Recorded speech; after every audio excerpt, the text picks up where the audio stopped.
Holy crap. People persist in doubting the evidence. Don't run and hide. Don't be afraid.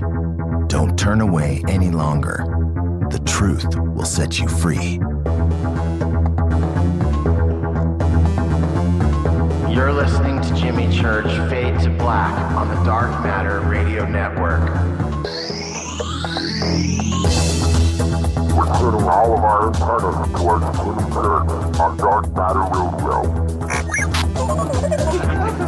And now, your host, the captain of conspiracy, the prince of paranormal. This ain't your daddy's radio network show. This is Jimmy Church, Fade to Black.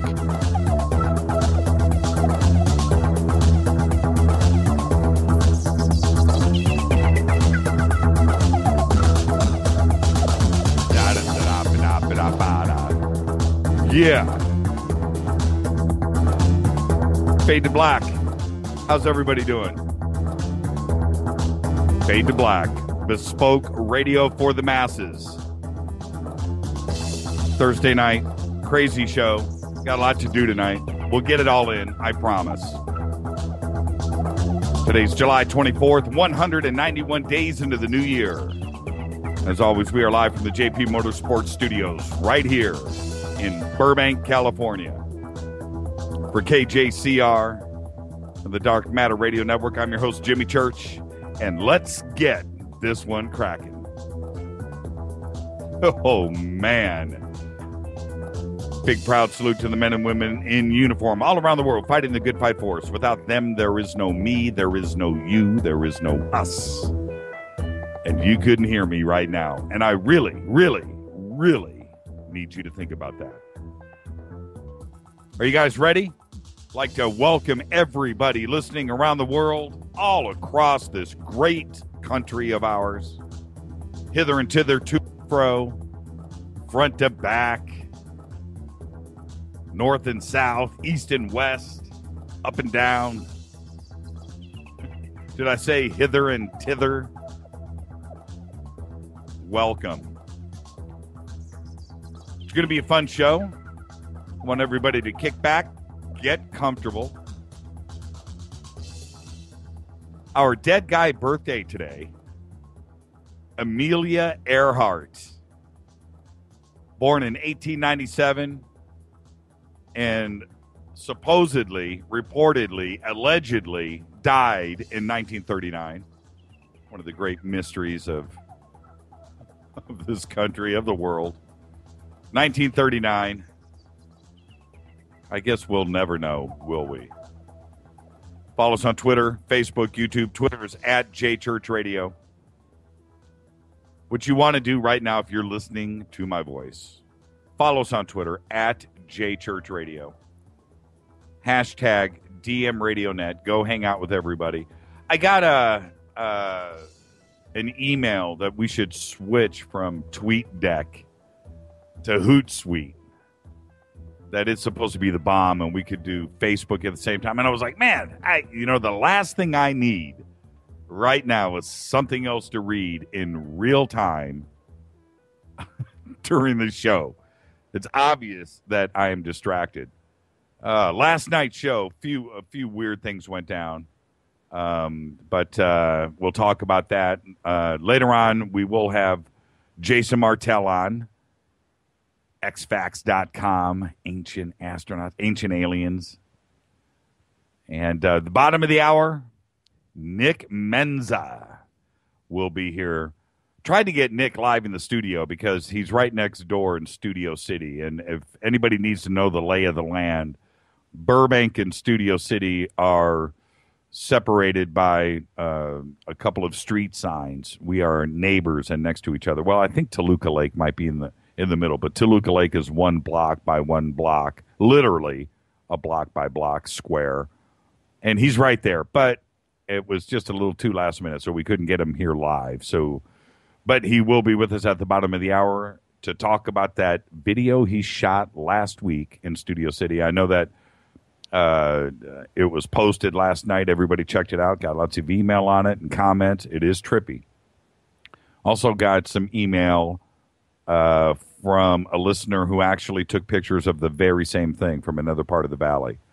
Very bizarre video. Very cool. So, Nick Menza at the bottom of the hour. And, okay, email throughout the show, jimmy@jimmychurchradio.com. Contact in the desert. That contest is over. We're working on the new list of names. It was kind of funny. Yes, I posted a picture of Lynn Lewis's very famous Elvis coffee mug last night. In the background is one of the monitors here in the studio. And there's notes up on the screen. And some of you out there took the time to enlarge said photograph and looked at the notes on the screen, which are the same notes I'm looking at here in front of me. Contact in the desert, and it says, and the winners are. And those are winners from 2 weeks ago. Darcy Lund, Thomas Peake, and Sandra Rios. And you guys thought I was holding back. I'm not holding back. If I have it, I'll do it. I'm not in control of the contest. But, and we worked all day to get it's done by another company, and trying to get the names done. We thought we were going to get it done today. We will do it tomorrow. All right. Last night, had our good friend in, Solaris Blue Raven, and crazy things happened. Now, I haven't actually spoken directly to Keith about this, but apparently, Adam Gorightly, the guy, I got this email last night, and Adam says, and I'm quoting here directly from his email, he says, as soon as Solaris says DARPA, the interference starts. It's kind of spooky sounding, too. And there was a bunch of emails that got exchanged about this. And did anybody else hear this? Did anybody else hear this interference? It's strange. I got nothing from Keith about it. Nobody here in the studio heard it. I've never heard anything like it either. It's kind of bizarre sounding. So I am announcing now, I just want to see, did anybody hear this strange interference last night? I'm going to play it for you right now. All right, so this is the file. This is Solaris. She talks for, I'm asking her a question. I can tell there are certain signs that you can see. And so everything here is normal. The voices are telling me. Everything's cool. Usually it's not a voice, it's a I wish I could speed this up because I just can't stand the sound of my voice. Technology a little bit better so that people understand that it's not just so, person. And then it lasts for about, actually a real radio communication I'm going to say it lasts for about 2 minutes. How do you want the public to respond to somebody that is going to court? The type of interference that it is, it goes right in on cue. And they start to disclose when she says DARPA. These programs out in the public. And here it comes. It's coming up right here. Yeah. Listen to this. Aha, I told you. Yeah. Right. You know, the sad thing is if people start really understanding what's happening from day to day, they'll see it all hidden in plain sight. But also, look at DARPA. There it is. And it does this for like the next 3 minutes. Listen to this. Now, I can tell you what it kind of sounds like. It sounds like if you've ever had a MIDI studio where you've got notes that are jammed, everything playing at the same time. Listen to this.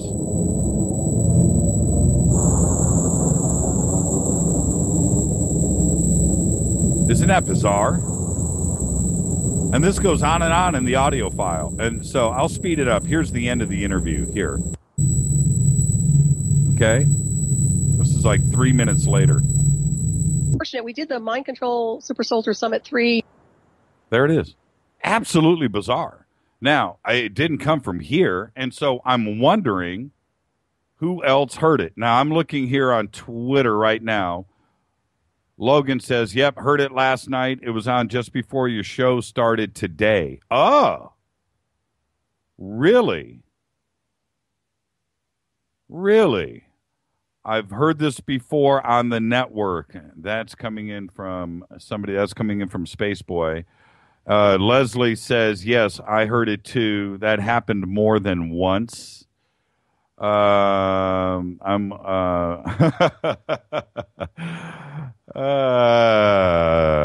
says, I'm only here for 10 minutes. Be warned. Also, Gordon just tweeted about Noory. Yeah, it's kind of, I don't want to rain on this at all, but what's up with Noory trying to make claim on the Malibu base? Nah, he didn't make claim on it, I don't believe, unless he said something else last night. I don't know about that. You know, I'm broadcasting here. I'm done, and I don't listen to radio or anything after the show is done. Trust me on that. It's checkout time and decompress time. So I don't know what happened with Solaris, and I don't know what this interference is. Yes, I'm reading. Yes, everybody seems, and Dave Krug says he heard this before the show again today. I hear this all the time from the TuneIn app on many internet shows. Okay, now we're starting to narrow this down. So anybody that heard this last night, was it on TuneIn? Please let me know. I will get to the bottom of it. That's irritating. And like I said, it didn't come from us. And Solaris didn't hear it. It's just alarming when something like that happens at the drop of DARPA. DARPA. See if it does it again. So, yeah, very strange. Out of my control. Sounds like the channel. The sleeping pill on TuneIn. Okay, all right, so there you go. Solaris, that wasn't us. It was not us. Okay, all right. It's blazing hot today.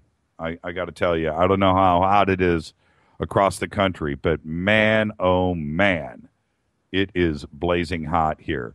All right, I got a couple other things I will get to right after the break. And I've got a really cool announcement that we will be doing tomorrow. It's going to be a really cool show tomorrow, too, as well. But we've got a special little thing we're going to do tomorrow at the front of the show. And I'm excited about that. Okay, all right, so the Contact in the Desert, that is over. The contest, it is over. It is done. And so that's it. It's been shut down. The contest is over. We will get to that tomorrow and announce everything for you. All right? This is Fade to Black only on the Dark Matter Radio Network. This is Bespoke Radio for the masses. Shoot me an email to jimmy@jimmychurchradio.com. Next week, check this out. Next week, no joke, we have Dr. Franklin Rule on Monday. We got Richard Dolan next week. And are you ready for this? Are you sitting down, kiddies? Barry Taff. Dr. Barry Taff. I know you can't wait. I can. It's going to be a great week next week. Tonight, Jason Martell, bottom of the hour, Nick Menza. I'll be back right after this. Do not touch that mouse.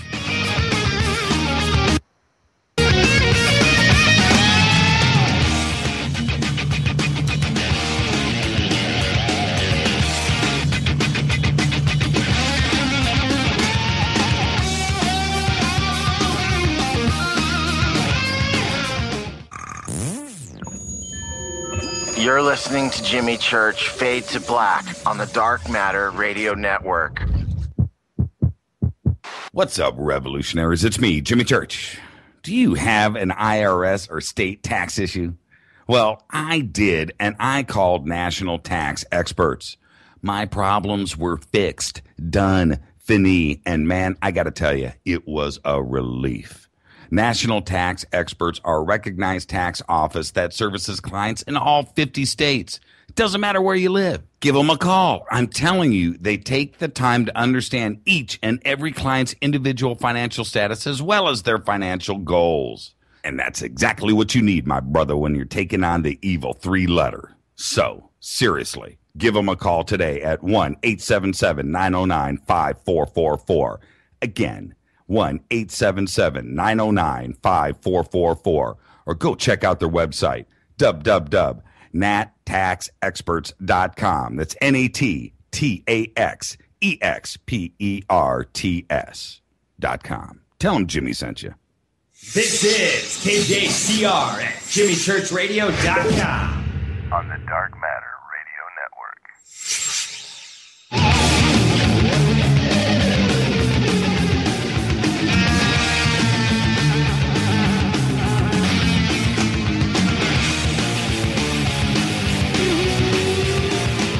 Yeah.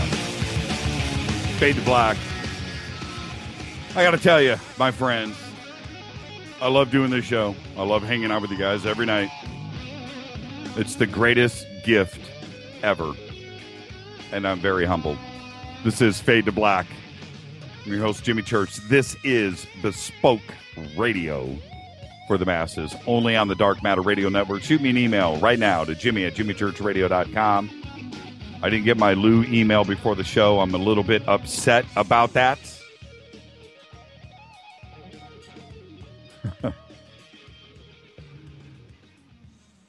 Did you guys hear the story that broke about Clyde Lewis? Did you hear the story? Well, I'm going to share that with you in a second. Follow us on Twitter at JChurchRadio. Hashtag DMRadioNet. You do want to go and follow us. That's where we kind of update first, and all of the interaction goes down there. Yes, I do follow Twitter. I do respond back. If it's cool. Doesn't have to be interesting. It just has to be cool. There's a difference between interesting and cool. You can be both, but it's kind of like a rectangle and a square. You can be interesting and not cool, but you can be cool. Anything cool is always interesting. Make sense? So therefore, follow us on Twitter at JChurchRadio. Hashtag DMRadioNet. Shoot me an email to Jimmy@JimmyChurchRadio.com. Did you hear the story about Clyde Lewis? Clyde was up, and as you may recall, I was on Clyde's show last month, and he was telling me about his trip, his documentary that he's shooting on Maury Island. And I got to say, I'm a little jealous on that because that is a crazy story as far as ufology goes, Maury Island. And so he's up there and he's shooting. And dude, Clyde, had a Bigfoot sighting. Sasquatch. Well, mini Sasquatch. And this is the story. Now, this is straight from Cryptozoology News. Great website, by the way. Cryptozoologynews.com. And this is the headline. It says, radio host and crew see Bigfoot in Washington. It says, Clyde Lewis, host of the increasingly popular radio show Ground Zero, says they were at the E-SETI Ranch when the sighting took place. And these are all quotes from Clyde. Quote, we actually were recording footage for our documentary on the Maury Island affair and its various connections, including Kenneth Arnold's sighting over Mount Rainier of 9 flying boomerang-shaped craft that eventually disappeared over Mount Adams. He continues, he says, I came with my crew and associates, including Larry Overman, cool guy, from Sci-Fi Channel's Ghost Mine, and Olaf Phillips, who is a well-known writer and publisher of paranormal stories and conspiracy theory. So he says they go to bed for the night, and Clyde hears the sound of strange laughter that reminded him of a hyena or the laughter of a toy doll. I'm quoting here. The next night, as it was getting late on the ranch, I'm also quoting, on the ranch, Dina, Roger's partner, screamed when she saw a shadowy figure in the brush. And whatever the thing was, it startled a deer. So Clyde goes on to say, the next morning was the morning we were packing up to leave. We all gathered in the library area that had an adjacent kitchen where we were brewing coffee. Did he say brewing coffee? And washing dishes. I was sitting in a rocking chair in the main living area, and there was my friend Sarah and another person, her name is Kars, sitting on the couch. We were all sipping coffee and talking about the trip home when all of a sudden I saw something peculiar. Something was running away from the apple trees as it headed into the woods. According to Clyde, the creature was covered in rough brown ash hair. And Clyde says, and I'm quoting, "It looked young. It was startled by something, and it darted across the path and passed by the doorway where I got my first glance at what looked like Bigfoot. It reminded me of the character Teen Wolf played by Michael J. Fox. I then immediately blurted out, 'Bigfoot. Look, it's Bigfoot.'" Lewis says that the camera crew had already left, so there was no way for them to snap a picture of the alleged cryptid. Now, there was Cars, who was sitting on the couch, saw the creature too, out of the corner of his eye, and he ran after it. Now, they did get pictures of the young Bigfoot footprints. Now, so I read the story today, and I immediately pick up the phone as soon as I finish the article, and I call Clyde. Clyde picks up. "Jimmy, what's up?" "Hey, Clyde, what's up?"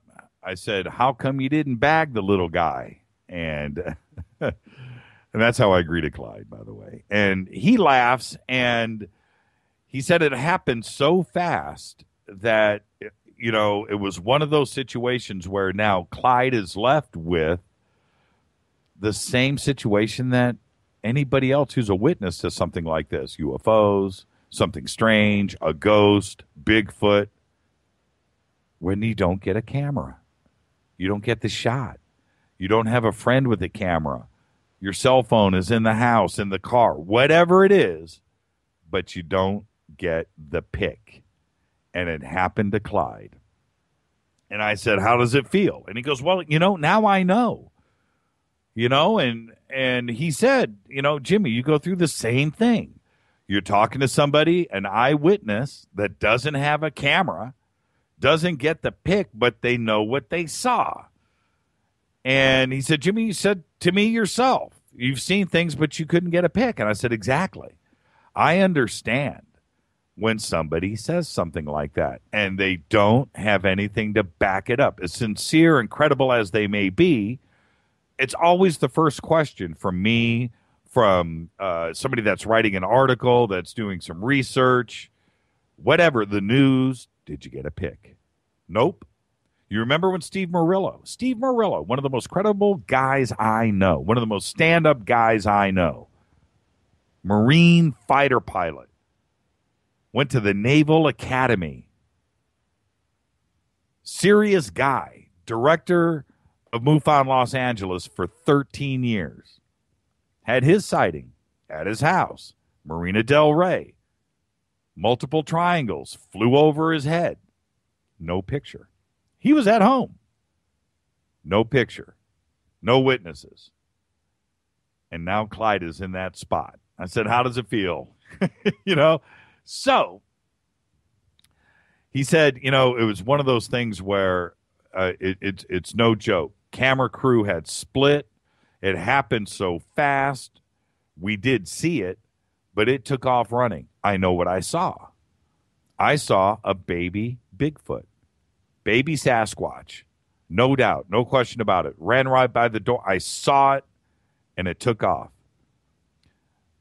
I couldn't get a picture. So everybody is looking at me now like, all right, now you got a story. This is about publicity. And he said, I understand what everybody else says when you're in a position like this. And here I am. All I can do is tell you what I saw. So I said, okay, all right, tomorrow night, you're coming on the show. And he said, okay, yeah, no problem. What time? I said, well, I'm on at 7. He goes, Jimmy, I'm on at 7. Oh, so what do we do? Hey, Jimmy, what do you think? You want to do a simulcast? I said, yeah, that sounds cool. And he goes, yeah, let's just show everybody that we can all get along. So tomorrow night, 7:30, we're going to simulcast. And we're going to bring Clyde on, and I'm on his show, and everybody else. We're going to go back and forth. How cool is that?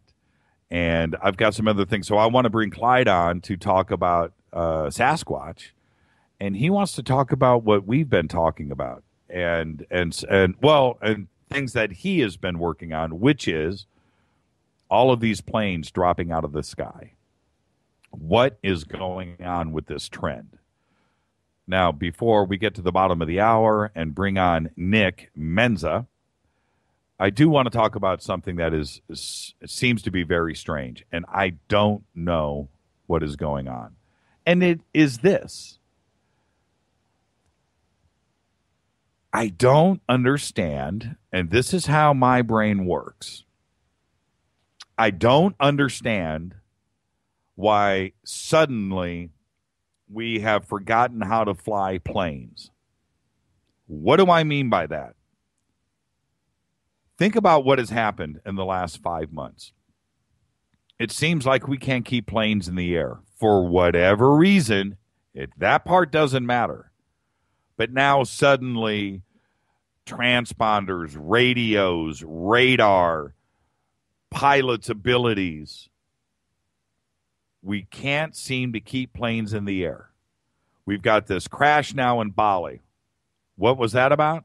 Apparently, it couldn't fly around a storm. And I asked myself, what do you mean you can't fly? Didn't have enough warning. What does that even mean? I'm a passenger on a plane, and you're telling me that you don't know what to do? You don't have the ability, you don't have the time, you don't have any... I don't get that. This plane just crashed in Taiwan from a storm. Doesn't make any sense. MH17 is flying in the wrong area because it's flying over a war zone because it can't fly through a storm. So it's forced into flying through a war zone and gets shot out of the sky. What is going on? I don't get it. And so anyway, we're going to talk about this tomorrow night. There is, I mentioned earlier, it was either this week or last week, David Quayle's reports about the jamming of military signals that's going on. Is that part of this too as well? You know, I don't know. But what I do know is planes should be able to fly through a storm. That's the first thing. And if not, fly above it. If not, fly around it. But certainly, things don't just start dropping out of the sky. And pilots don't know how to fly. And air traffic controllers don't know how to divert. And radar's not read correctly. And the size of the storm and everything. Suddenly, we've got these strange issues with planes. And I'm telling you right now, if I've got to fly tomorrow, I'm going to think about it. Right now, I'm not comfortable. I'm not. And I think it's really strange. I don't know what to make of it. So, tomorrow night, simulcast, Clyde Lewis. We're going to go back and forth, and it's going to be awesome. And so please don't miss that tomorrow night. All right. So what else have we got? Yeah, Leslie. Yes, I'm reading. Yes, you're responsible. I didn't even think about that. And with this 10-second delay, I think it was Leslie. Yes, I believe it was Leslie that sent me the Clyde Lewis link. See, this is bespoke radio for the masses. Yeah, just go and okay, gotta go. Shameless self-promotion coming in from Gordon Roop. All right, Gordon, go do your thing. All right, let's get out of this. And okay, all right, that's it. I think we are ready. We are at the bottom of the hour. So let's do this thing. When I come back, Nick Menza will be with us. Don't forget, next week, Dr. Franklin Rule, Richard Dolan, Dr. Barry Taft, 2 doctors again next week. It's going to melt my brain. Tonight, Jason Martell. And when I come back off of the break, Nick Menza. Stay with us. This is Fade to Black at JChurch Radio, hashtag DM RadioNet.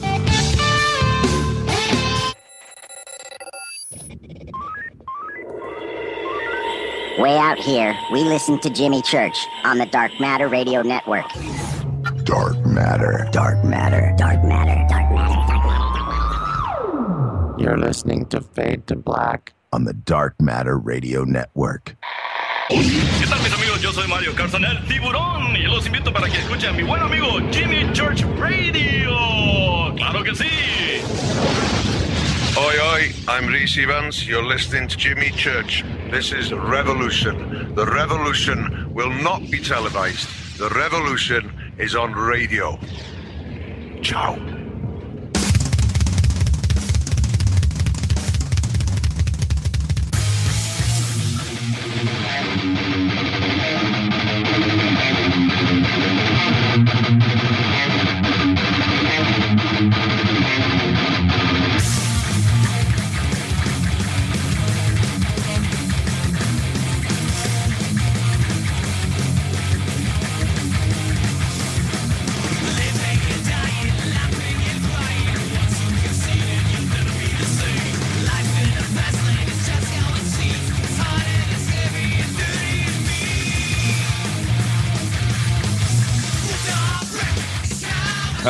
Oh, man.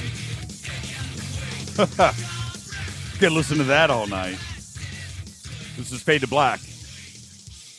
Bespoke radio for the masses, only on the Dark Matter Radio Network. Your host, Jimmy Church. Follow us on Twitter right now at JChurchRadio, hashtag DMRadioNet. That's what you want to do. I am ready. I got, hold on. Let me hear these double kicks one more time.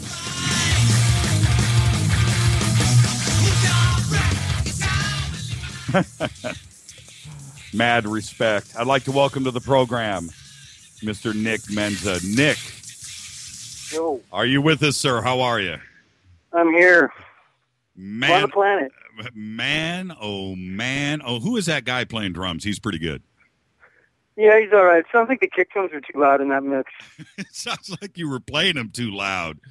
Probably. It's kind of funny when you're in the studio and you got a drummer that can really play and he's got tone, and at that point sometimes you don't even need a lot of microphones, and I've cut the best drummers in the country, and sometimes you can just set up, I'm serious, 2 room mics and it's all good, if you know what I mean. Yep. And the tone is there, and then when you got the right drum tone, and then if you have to bring it down, you just can't. It's always present. You know what I mean? You could I always tell people that you should have your mix going before you do a mix down. It should sound good as you're playing it, and pretty much sound like that when you're done. You shouldn't have to mix it if you get the good sounds on everything. Like on that track right there, I'm actually using 3 mics. I'm using 1 overhead, a snare mic, and a kick mic.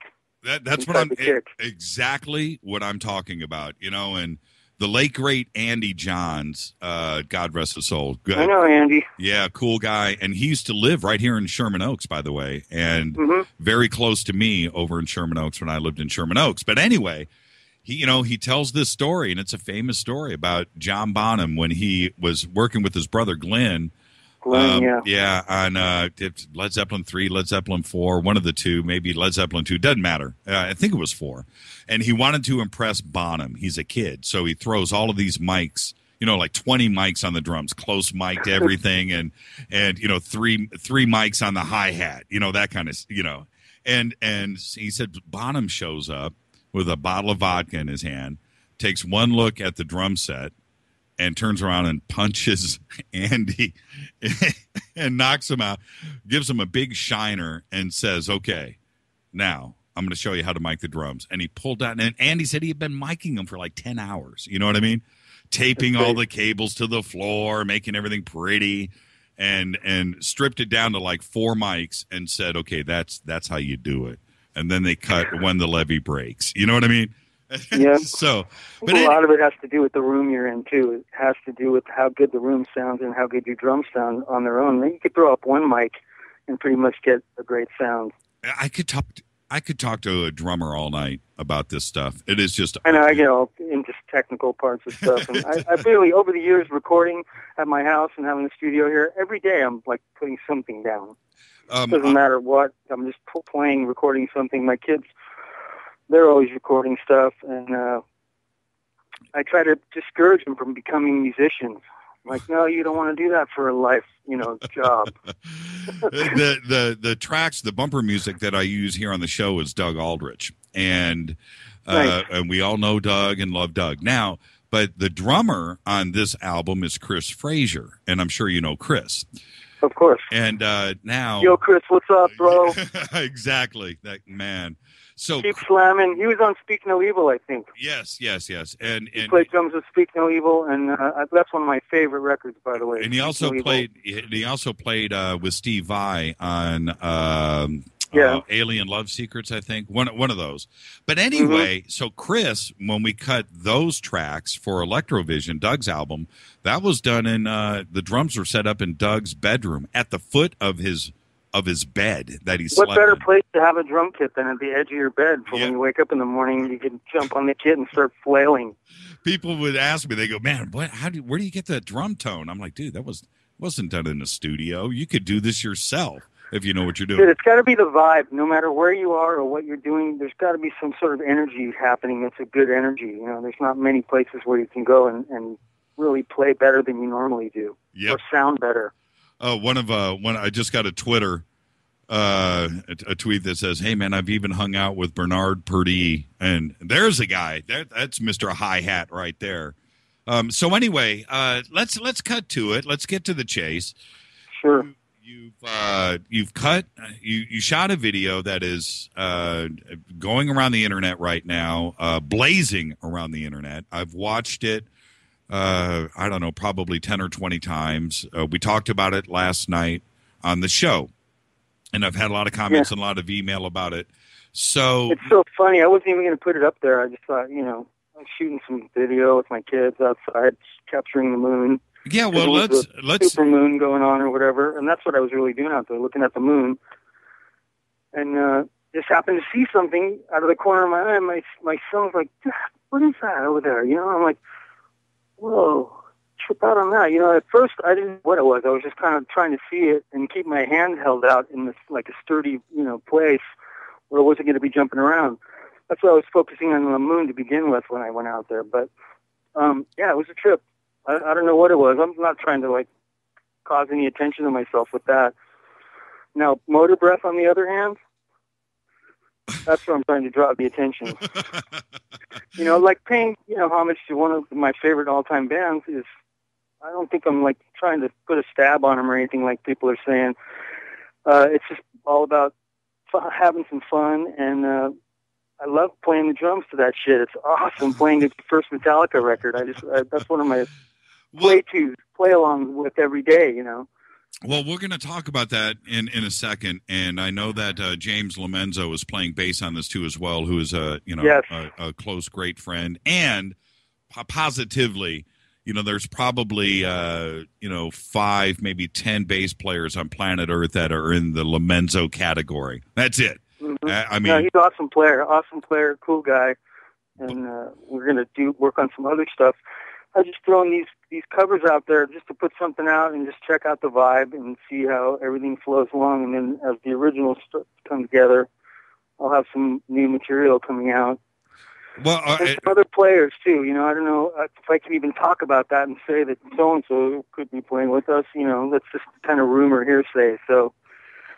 Well, it's somebody that you know. Yeah, you have to have. Yeah, exactly. I mean, well, when it's guys like you and Lomenzo, we're talking about supergroup here. You're talking, and I hate to even say that word, but it's really true. You have to have the guitar players and the singers and everything else that are on caliber, and and that's what we're expecting, and I know that's what it will be when you get it all together, which is going to be soon. I kind of know what's going on. So we'll get all of you guys on the show at that point. But seriously, Nick, I need to talk about this video because this video freaked me out. When how big do you think it was? That's the first thing, because I know it was at a distance. You were there. It was definitely far away. It was farther away than the moon is to us. So the fact that you can even see it, as I recall, it was brighter watching it than on the phone. If you ever tried to record anything on a phone, you know how hard it is to get a picture on it and see what's going on. Right. Especially the moon or stars or anything like that. They were definitely brighter than stars, but the moon was huge. I went out there one time previous to that, and it was cloudy. So I went, we're not going to see nothing tonight. It's too cloudy. So I went back in the house, and then a little while later, I went back outside and captured that by just looking at the moon. I wasn't out there to go catch UFOs or anything. I think seriously what it was some kind of military thing going on. Do you think, when you say it was as far away as the moon, it was farther than the moon, much farther away than the moon. What do you mean by that? You think it was out next to the moon and not? It could have been. It could have been right next to the moon, you know. The way it went behind the clouds, like right next to it, and just kind of disappeared, and then there was nothing.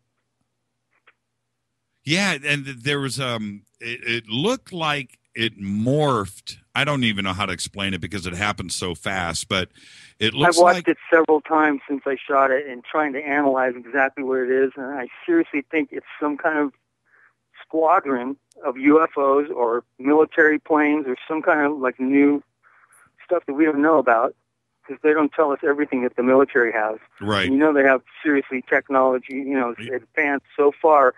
They could have shit like that that's up there, you know. Right. And I believe that they do. So I want to say, yeah, dude, it's extraterrestrials for sure. I mean, check that out. That's nothing that we have can do that. Did it turn into something else? It looked like, or did it go into a small group of?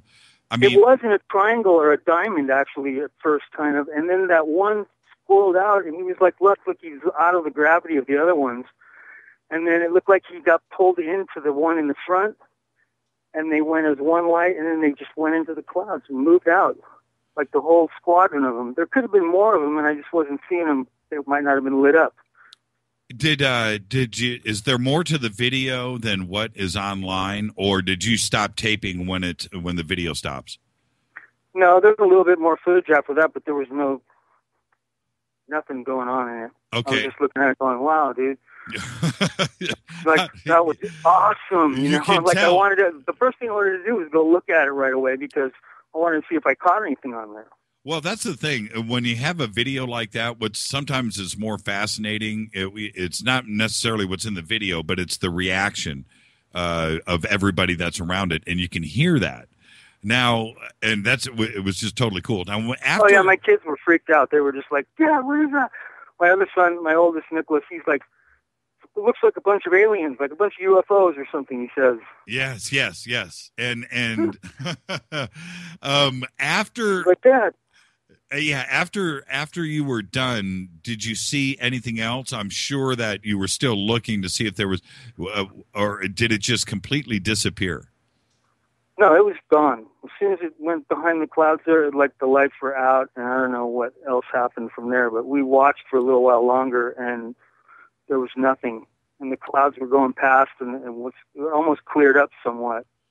Did you have any neighbors also, or did anybody else see it? No. It was like, I had one other friend that was there that saw it. It was out front in his car. Well, I got some pictures earlier today. We didn't get a chance to get them posted yet, but pictures from somebody else in the valley that was listening to the show last night when we were talking about your video. And they sent us pictures and said, yeah, that they saw the same thing. So we got the pictures. I just need their permission to post them.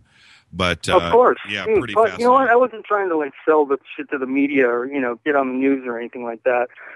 I just put it up there because people need to see that shit, man. I was like, I've seen stuff like that my whole life, and I haven't captured anything actually on film. So the fact that I got it now, I'm going to carry my phone around with me everywhere and film everything. Even if I don't see anything. It's crazy, isn't it? It's awesome. Yeah, you're always going to be looking at the moon just a little bit differently. How are your kids dealing with it today? Are they telling their friends? How do they react to it? They haven't really even talked about it. They're just doing their thing. And Nicholas, my oldest, came up to me and said, "Dad, your video is like up there on the internet." I'm like, "Yeah, I know." Absolutely. It's funny. Absolutely fascinating. All right, now. I mean, yeah, dude, it's totally awesome to see that kind of shit because not every day you see stuff like that, but most of the time it's going on, we just are not aware of it. Before I want to get back to your music, if you don't mind, but before this event, did you ever see anything else? Is this the first time that you saw anything strange in the sky? Oh no, I've seen all kinds of stuff throughout my life. You know, that's why I've always believed that there are other beings. And I mean, come on, it's silly to think that we're just the only ones. That's not a reality of things. Not my reality, anyways. Well, what else did you see? Can you tell us about it? I've seen lights and formations a lot of times. When I was really young, I was in Germany till I was 5. And I don't really remember much of my child up until that, like 5 years old. I can remember flashbacks, you know, but I don't really have any memories of 5. So whatever happened to me over there, I could have been abducted and, like, you know, have been implanted with their DNA. Maybe on their planet, all they do is play, like, metal music, and I'm, like, the fit drummer to go to their planet as soon as I end this cycle here. Right on. Right on. Right on. Go into the metal planet. Right on. All they do is play music there. Right. I'll be right there. I don't know, dude. It's just like all that stuff. My whole life has been really intriguing to me. You know, that there's other life forms. Come on. When did we might not even see them most of the time here because they could be interdimensional beings, or, you know, in a dimension that we don't see. I think there's a lot of things going on the planet that we don't see because we're not able to because of our DNA. It could be I always that tell also. people, look at our DNA, look that up, and check out our DNA and how we work and what kind of creatures we are, and that we have like a reality of what's going on. You have your reality of the way you think things are, and between us, there's an actuality.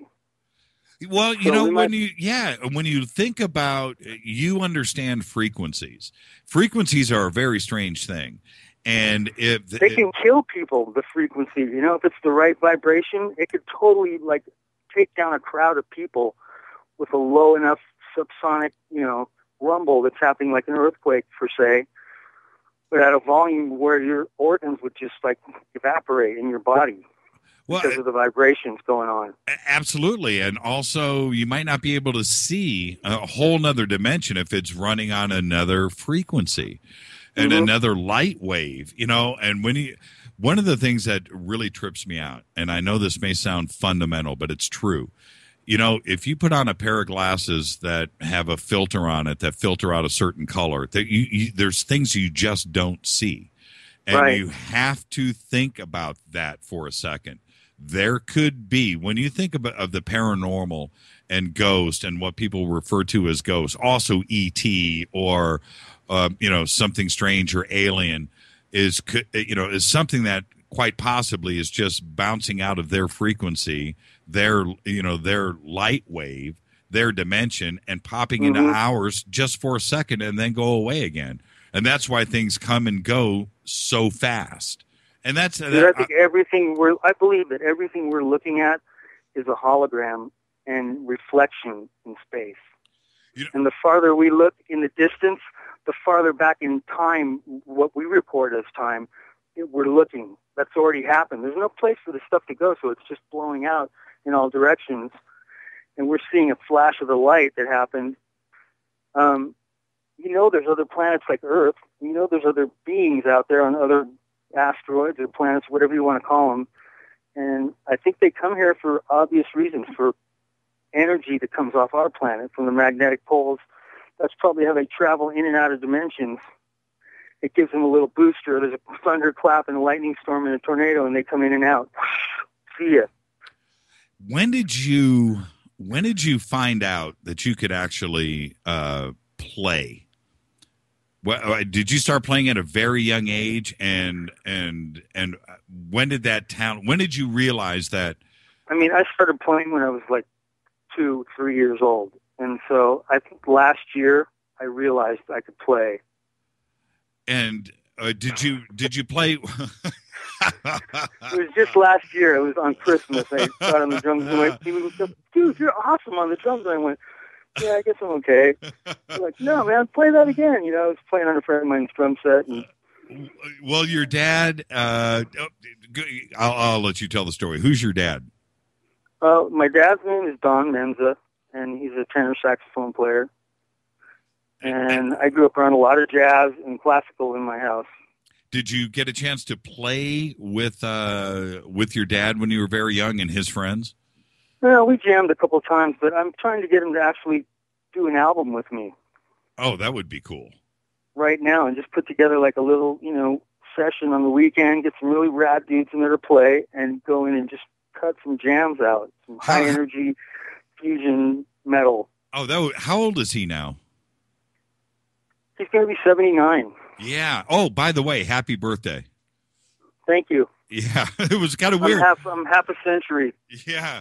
Yesterday was your birthday, and we said happy birthday to you on the air. It would have been great to get you on the air yesterday, but... oh, man, you should have called me. I was at home with my kids doing nothing. I was assuming that you were partying like a rock star yesterday. Let's get things straight. No way, dude. I was hanging out, having a mellow time.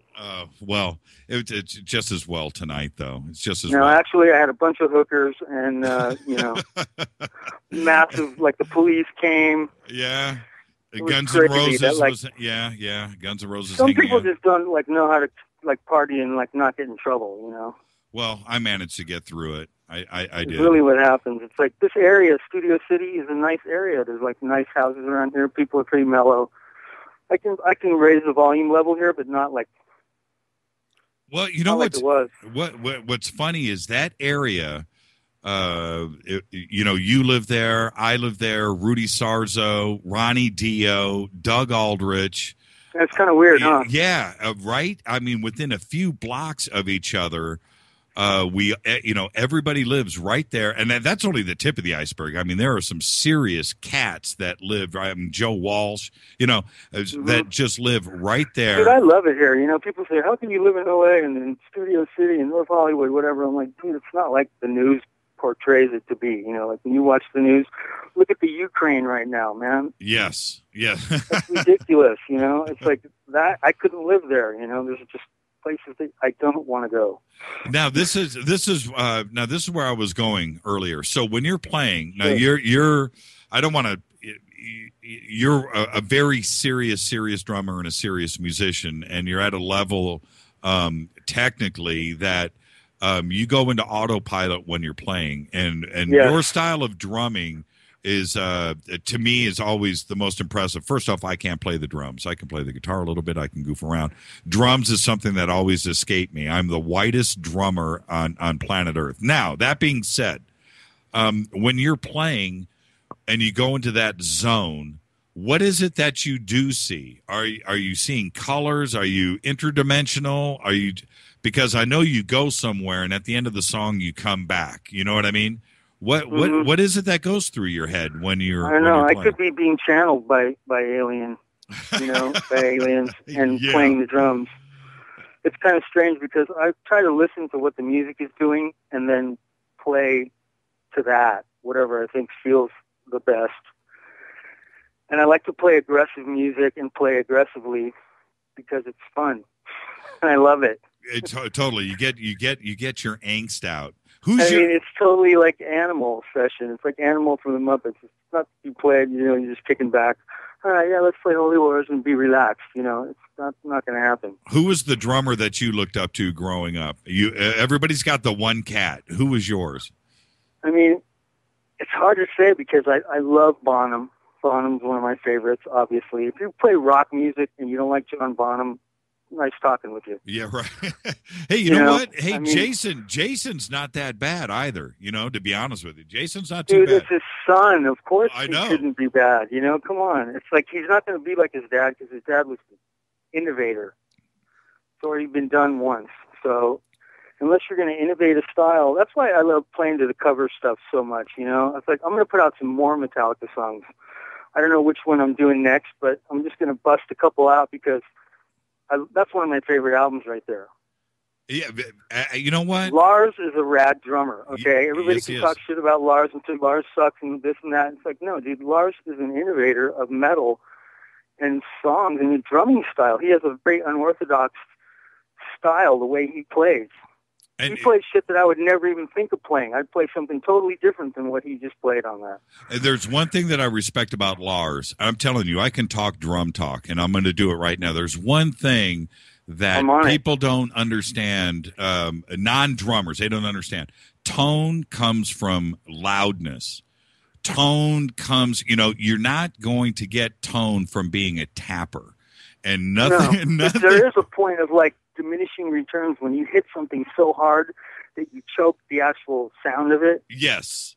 So there is a style and a technique that goes to it. You know, you got to have that snap and that whip on the drums. If you really want to be loud and play loud, I tell guys, I go, dude, don't downsize your sticks.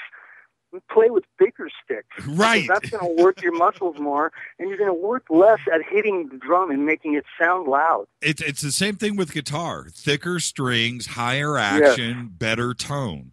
You know, dude, I play with like 100 on my guitar, my bottom string, on a 6-string. Oh, that's what I'm talking about. Gauge. That's what I'm talking about. I mean, so I can hit a chord on it and like play drums on it, and it doesn't go out of tune, and I can tune it down to C or, you know, an A octave below 440. You know, you can get it, and it's like I use the phosphorus bronze strings on my electric. Oh, that you use phosphor bronze on your electric? Yes, and it gets a way more harmonics and much heavier tone at that tension with the bigger strings. Yeah. Dude, I can slam a chord on there like I'm playing the drums. I can sit there and just like hammer on it, and it totally stays in tune. Oh, man. Sounds awesome. I could do this all night long. I could do it all night long. Okay, so tell me, how soon until everybody comes into town and this new band is put together with Menza? Hopefully in like the next few weeks. I mean, when he ends out this tour with Fogarty, I think he comes back in August, like the first week in August, and then we'll start jamming together. You know, like I said, the guitar spot is... The guy's right there. I talk to him all the time, and I think that it's going to happen, but I don't want to say anything until it does because that would be premature ejaculation. And Right. I want to like keep people excited about it, and like Davor from Sofusia is awesome. He's total Hetfield, like young Hetfield singing on that shit. Right. No, he is awesome. Actually. When you listen, you almost think it's a young Hetfield. I think he nailed it, like totally for the part. That's what it needed. My buddy John in Tacoma, he was going to sing on it, and he was actually the one that said, dude, do Motor Breath by Metallica. And I said, wow, that's an odd song to pick. And so I said, okay, let's do it. And he actually sang some vocals on it, but I didn't end up using his because Davor was just like so James.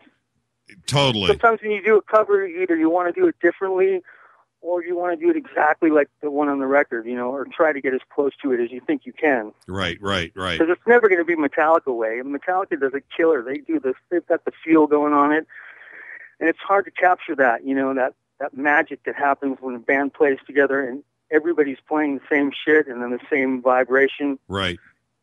Yeah, that exactly. record's a milestone album. Metallica, Kill 'Em All is like, come on. You know what, though? Like metal? I'll say it right now, man. I'm going to go on the record. I still think the Black Album holds. I'm serious about that. The Black Album is great. I mean, it sounds awesome. I'll tell you the difference from that and the first album is the Black Album is like concert-written songs with being in big, huge places and having these songs that are at that low, mid-tempo. It draws a lot of people in. And the songs are good. I mean, those are good songs on that record. Good songs. It's a Songsmith album, but I'm also talking about, for me, it all seemed to really come together. You know, and no, that's when they were peaked out. They just hit their like Bob Rock this is had how a we lot do it. This is what we do. And everything those guys, their new stuff. I'm sorry that I'm not a big fan of it, but I'm just not. And it's like a band only puts out so many good records, really, and then they just get stuck. Happens to all of them. Hey, Nick. Especially if you're a fan from the beginning. If you like them in the beginning, you're most likely not going to like them in the end. like anybody, like any band, to be honest. I mean, that's just how it is. And it's like the records that I still love today are back from then. You know, Van Halen 1, Van Halen 2. Yeah. Absolutely right. Of course. Hey, Nick, I got to thank you for coming on the show, and thank you for having me. Absolutely. And as soon as everybody comes back into town, let's all get together, and we'll bring you guys in the studio, and we'll do it all again. All right? Awesome. Hey, Nick, all the best, and tell your sons to keep looking up. Don't be scared. Oh, they will. They are. Thank you, Nick. Hey, have a great weekend, and like I said, tell James hello, and I'll talk to you in a couple of weeks. Awesome, dude. All the best, Nick. Thank you. See ya. Nick Menza. Thank you, Nick. This is Fade to Black, only on the Dark Matter Radio Network. When I come back, Jason Martell. Stay with us. Alpha the Metal God on JimmyChurchRadio.com.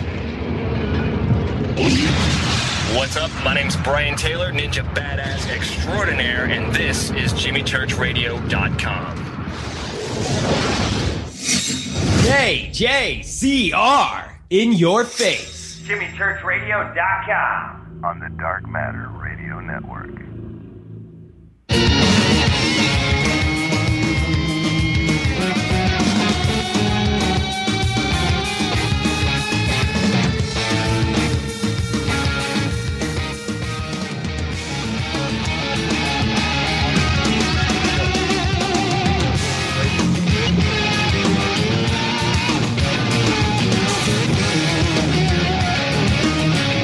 All right, you heard that. We're going straight in. We're going straight in. This is Fade to Black, only on the Dark Matter Radio Network. Thank you, Nick Menza. Follow us on Twitter right now, at JChurchRadio. Hashtag DMRadioNet. This is bespoke radio for the masses, only on the Dark Matter Radio Network. And let's get this cracking. Let's just move forward. I'm ready. And he is on the line. Jason Martell, for over 15 years, has been one of the leading researchers and lecturers specializing in ancient civilization technologies. Mr. Martell's research has been featured worldwide on numerous television and radio networks such as the Discovery Channel, History Channel, Sci-Fi Channel, BBC, and others. Lecturing throughout the world, Mr. Martell has dedicated his studies to ancient artifacts and the Sumerian culture by using the latest in scientific research, supporting evidence and data. I would like to welcome to the show, humbly, Mr. Jason Martell. Jason, how are you, my friend? I'm doing great. Thanks for having me back on your show. It's always a pleasure. And, you know, we've got so much that we're going to talk about tonight, and there's so many things going on right now. But how is X-Facts going for you and the ancient schools and all of that? How is that going? It's going really good. Pretty much the title you're looking there, even though I know I've bounced around a couple times, both of those URLs are correct, but actually it's ancientexplorers.com is kind of where it migrated to. And it's great. We're partnering up with several other people that are holding conferences and, putting in some effort to tap into these other researchers like myself and get really, secrets, if you will, out of them that were spilling out through ancient explorers.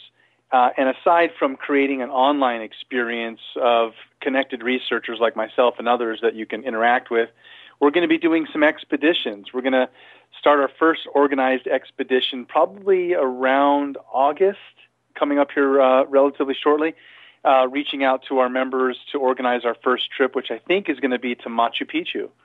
Oh, full-on jealous, man. Well, it's going to be fun, too, because we're not just going there to climb around and lift up stones. We're going to be bringing some technology. We're going to be bringing 2 aerial photography drones equipped with 14-megapixel cameras, HD cameras, and FLIR cameras, which is a heat-sensing camera. Right. And if everything goes well, we're going to be doing some filming over Machu Picchu and then dedicating some of our hardware, the drones specifically, to the natural reserve there. So, we're trying to make a bond with several of these locations so that as we return with people, we get unfettered access. What do you hope to find with the FLIRs? Are you going to fly those at night, I would assume? We'll probably do it at least right after sunset. Right. And more than likely, what we're looking to do is accomplish on a smaller scale what NASA has been doing with something called synthetic aperture radar. They've got a little bit of more of a complex setup where it's a huge 747 packed with ground-penetrating radar. And they flew over Cambodia recently, and over an area that's just covered by jungle, they actually found several pyramids just below the surface, covered in dirt, but covered by the jungle. So we're hoping to have a similar luck in that there are structures in the region of, 2-mile radius of Machu Picchu that really haven't been looked at. And there are several other sites in Bolivia, Peru, and also Giza. Literally Giza, if you spend a couple hours on Google Maps and zoomed in, you can actually see archaeological sites that still have yet to be excavated. I have spent so much time doing that, going out and right around Giza. You don't have to go far out either, and you can see stuff in the sand. And it's what's the word I'm looking for really quick? 90-degree angles. How do I want to see geometric patterns? Is non-random fractals that point to intelligence rather than nature. Well said, man. Well said. Yeah, exactly. It's all there. Why is there a hesitation for just mild funding now? Because the technology certainly is there. It's cheaper and cheaper. Why isn't it there? Why haven't we just scanned the entire Sahara Desert? It's always a political backup. The Egyptologists in general have pretty strict rules about what type of archaeological digs can take place. So there's a lot of controversy, obviously, when non-Egyptians are wanting to excavate and do things that step outside the bounds of the Egyptian culture and their heritage. Yeah, and when you look at Giza, well, you can throw in all the other temples that are around and Luxor and the Valley of the Kings and all that. But when you look at Giza, you just know, it doesn't end there. That's not all that's there. And why not go out? It seems like if you and I went out there with a shovel, and I'm not being cavalier, you and I go out there with a shovel and just pick a spot and start digging, you're bound to find something. Right. Well, they found actually some of the oldest archaeological sites and astronomical places like Nap Playa, which is literally in the middle of the desert in Egypt. A gentleman named Robert Bouval went out there and did a little expedition and looked at Nap Playa. And you can see that it's like Stonehenge to a certain degree in that it's using stones as astronomical markers, marking the movements of the heavens. And we'll come back to the movements of the heavens and the precession of the equinox and why many cultures looked at this larger cycle of time. But we touched on something that I'd like to maybe divert quickly to. Let's do it. Talking about Giza and all these archaeological sites that you can see on Google Maps. Something's there. We don't know what it is. Well, this also, lends to two other topics. One is, looking at Google Maps, there is a wealth of geological data that also helps us date archaeological sites.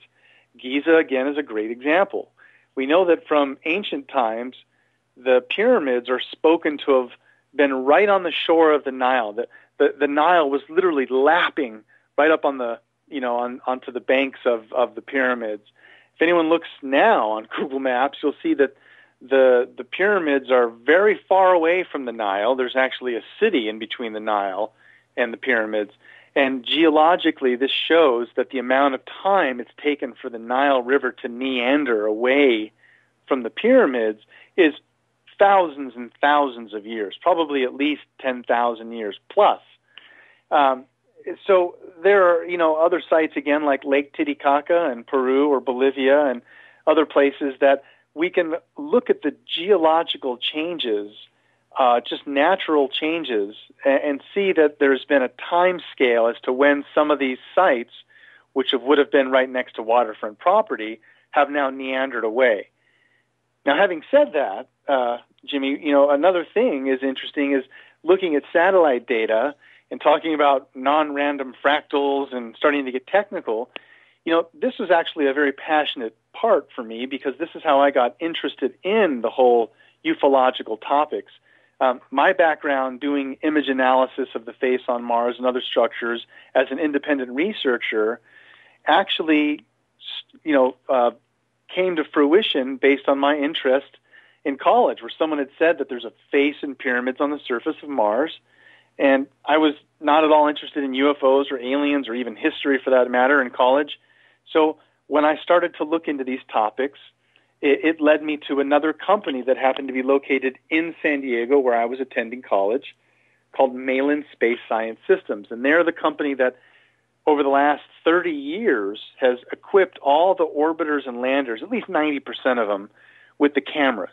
So most of the cameras we send to Mars are from one company, Malin Space Science Systems. I called Dr. Mike Malin as a college student and asked him some questions about the face and surrounding structures. And he was very honest and nice to say that, in his opinion, no, they're all natural objects caused by sand and wind erosion and no artificial intelligence. And as a college student, I became really piqued with interest because I found several other PhD scientists that had credentials in satellite telemetry analysis. So one guy is an example, and people should Google this and remember this if you're interested in the face on Mars or if you ever want to have an intelligent conversation with somebody about this topic. You bring up the name Dr. Mark Carlotto.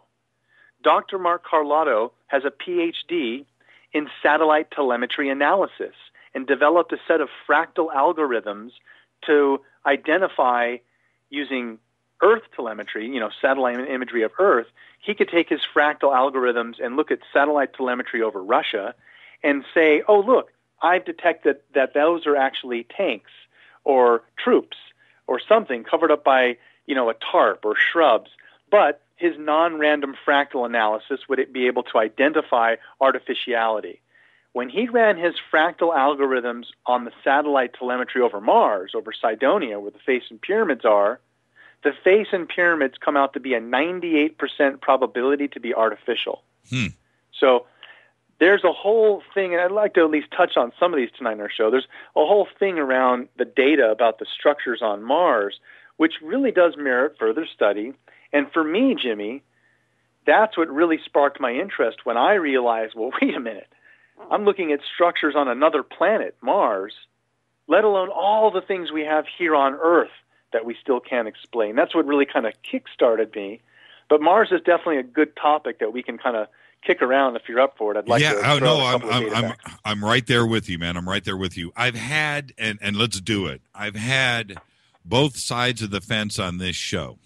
And for me, and I'm talking, Richard Hoagland, and then I've had the other side of the fence on. And before we even go there, I'm in the middle.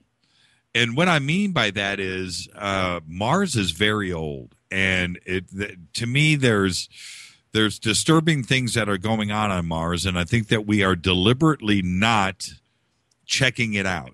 That's much, and I'm being serious about that too. I feel like we could do more to find out what is going on Mars. We have the technology. It's very simple. And for some reason, we're holding back.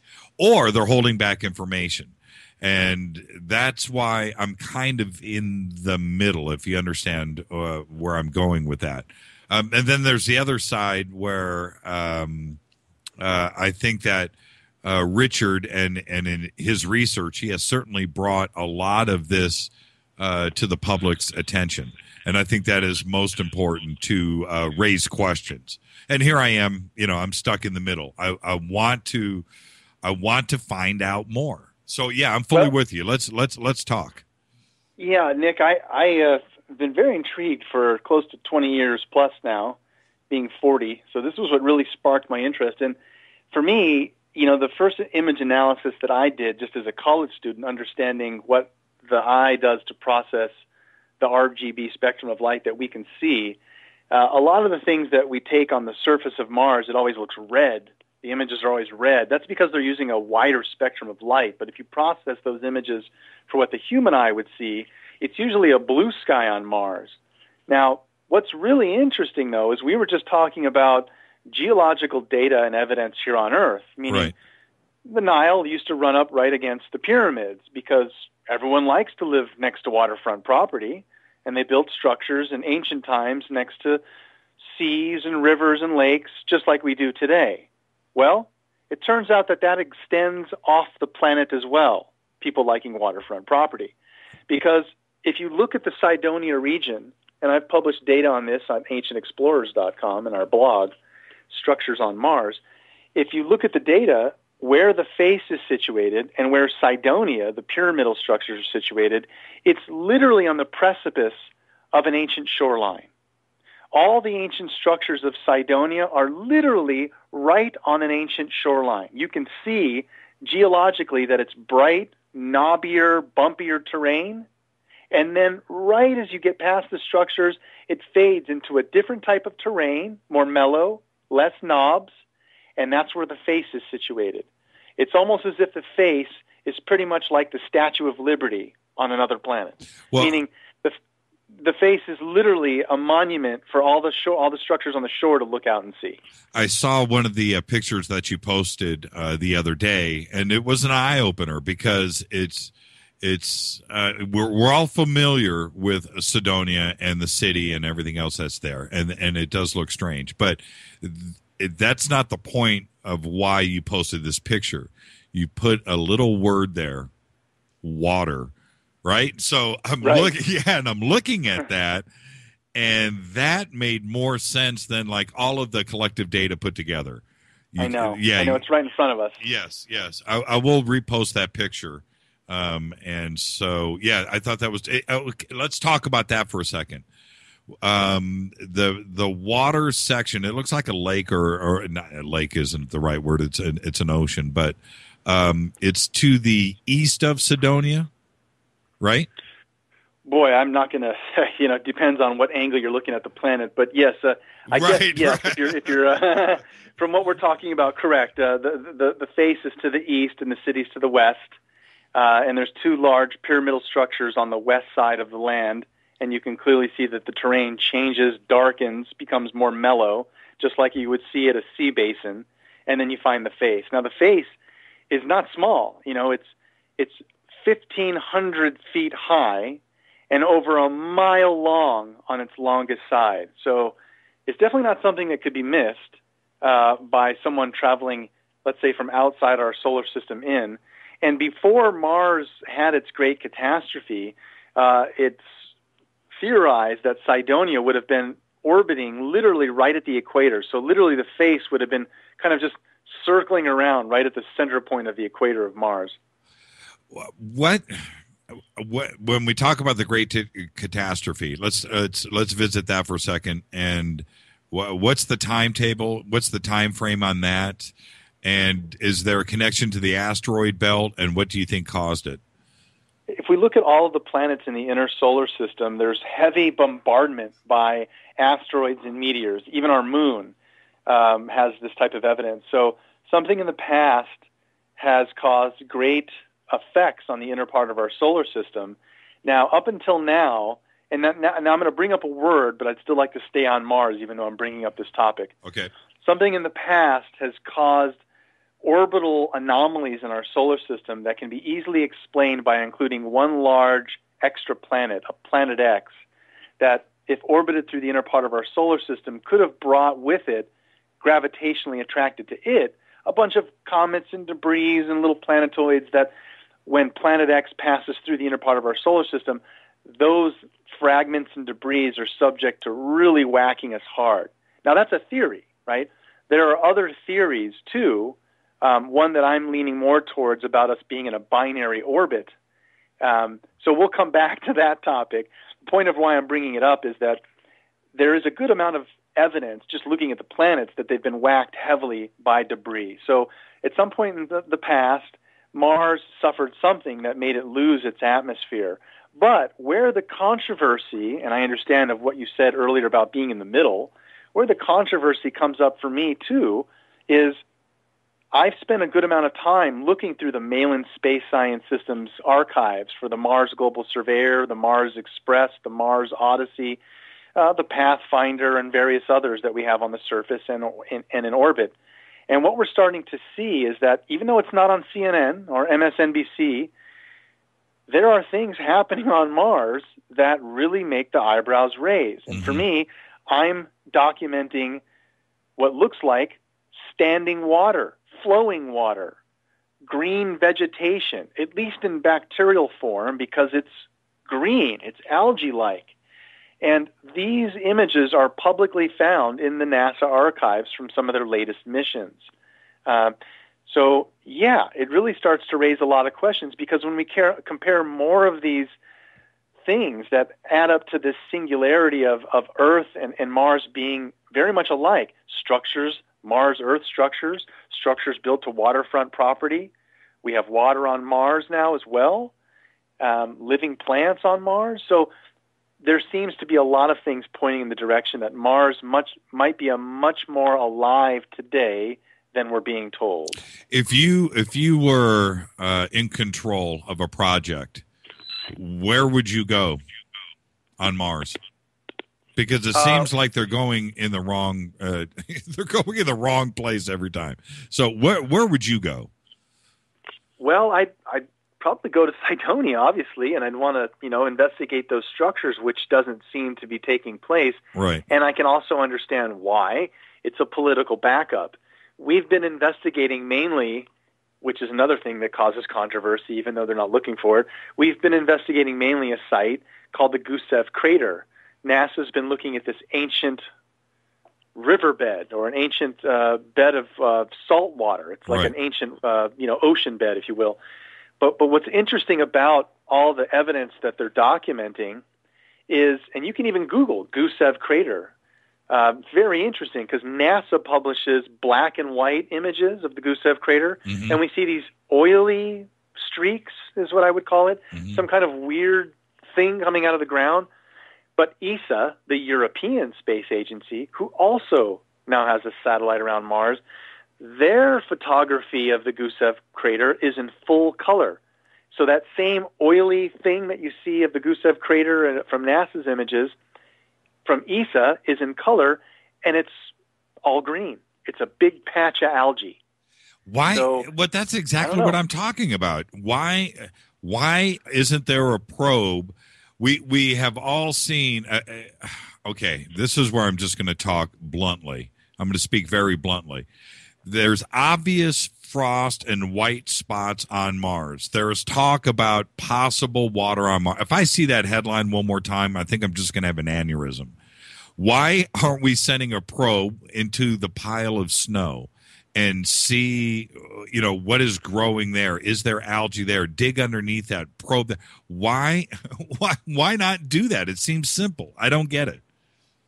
The only answer I have is that there's a political backup. The tools we've equipped with the orbiters we send up there, there's some engineer that's been working at JPL for 16 years to build a little arm that's going to deploy from the rover, and it's going to have a certain, set of instruments.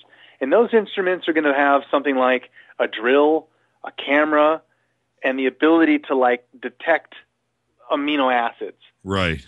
Okay? But there's nothing in there that's going to, scoop up a plant and bring it back, or, look for, little worms or living things. Now, if they see that by chance, they might go, oh, well, let's come back to this, but we have to form a hypothesis around it. We can't speculate. There's a lot of speculative data that's been showing up, but they're not tackling it head on. Why?